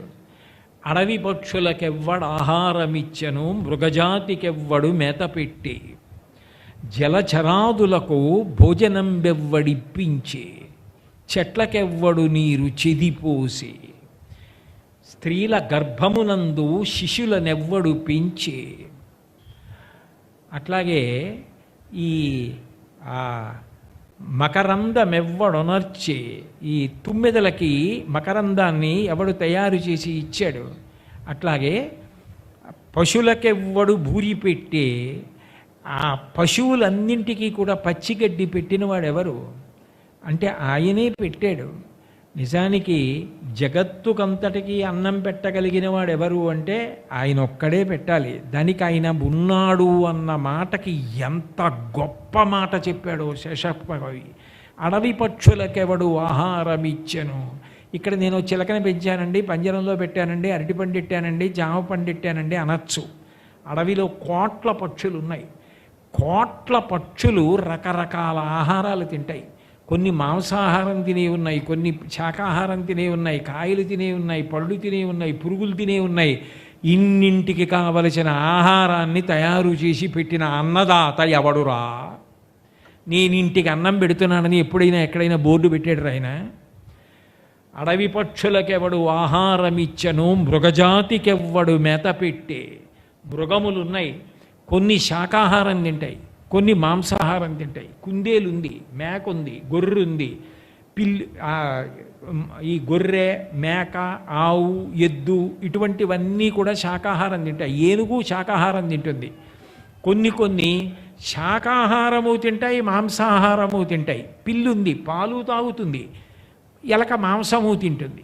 కొన్ని కేవలం మాంసాహారం తింటాయి. పెద్ద పులుంది, కాయలు పళ్ళు తిందవు, మాంసం తింటుంది.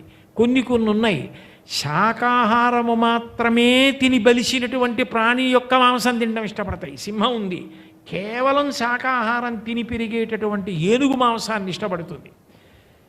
ఇన్నింటికి అసలు ఇంత ఆహారాన్ని, ఇన్ని మృగాలకి ఆహారం ఎవరయ్యా తీసుకొచ్చి పెట్టినవాడు?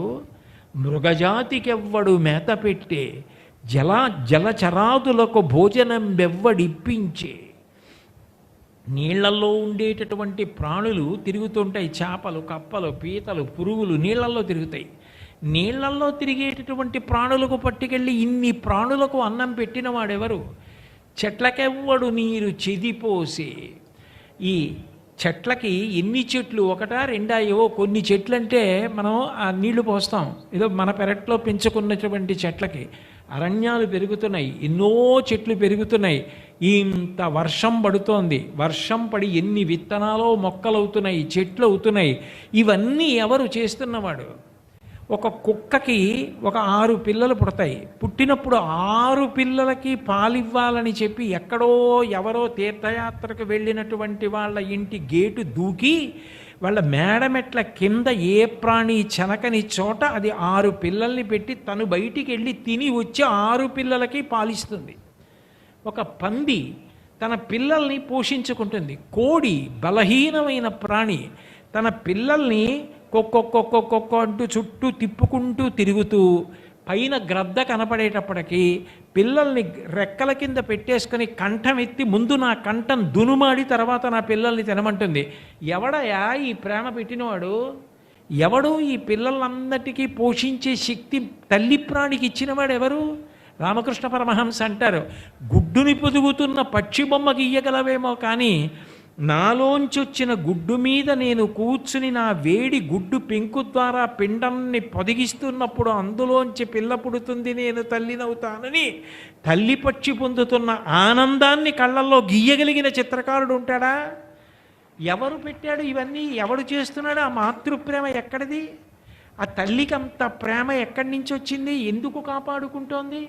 అంత రక్షణ ఎలా వస్తోంది? అసలు బిడ్డ పుట్టకముందే దాని పోషణ ఎవరు ఏర్పాటు చేస్తున్నాడు? ఎవరివన్నీ చేస్తున్నాడు? చెట్లకెవ్వడు నీరు చెదిపోసే. వర్షాకాలం వచ్చేటప్పటికి నల్లటి మబ్బులు వచ్చేంత వర్షం పడకపోతే ఇన్ని చెట్లు ఎక్కడి నుంచి పెరుగుతున్నాయి? ఎవరు చెట్లకి నీళ్లు పోస్తున్నవాడు? అట్లాగే స్త్రీల గర్భమునందు శిశులనెవ్వడు పెంచే. తల్లి కడుపులో 9 నెలల పాటు పిండం ఏర్పడుతుంటే చర్మము, రక్తము, మాంసము, కొవ్వు, అస్థి, శుక్ల, మేధ అనబడేటటువంటి 7 పొరలు ఏర్పడి గుండె చిన్న దెబ్బ తింటే వైద్యానికి అంత ఖర్చు అవుతుంది.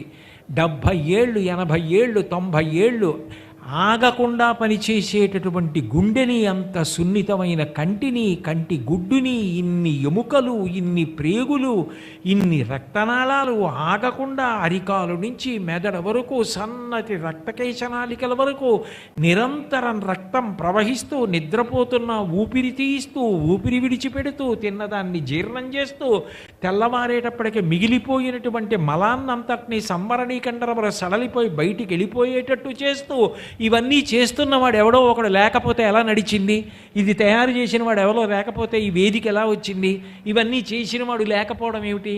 స్త్రీల గర్భమునందు శిశులనెవ్వడు పెంచే, ఎవడయ్యా వీటన్నింటినీ కూడా పెంచినటువంటి వాడు? అట్లాగే ఈ తుమ్మెదలకన్నింటికీ కూడా మకరందమెవ్వడొనరించే, ఎవడు తేనెని పువ్వుల్లోకి తీసుకెళ్ళి చుక్క చుక్క చుక్క చుక్క చుక్క చుక్క తేనె ఇన్ని కోట్ల పువ్వుల్లో పెట్టడమా? తుమ్మెదకి 6 కాళ్ళ, 6 కాళ్ళతో ఎగిరి పువ్వు దగ్గరికి రావడమా?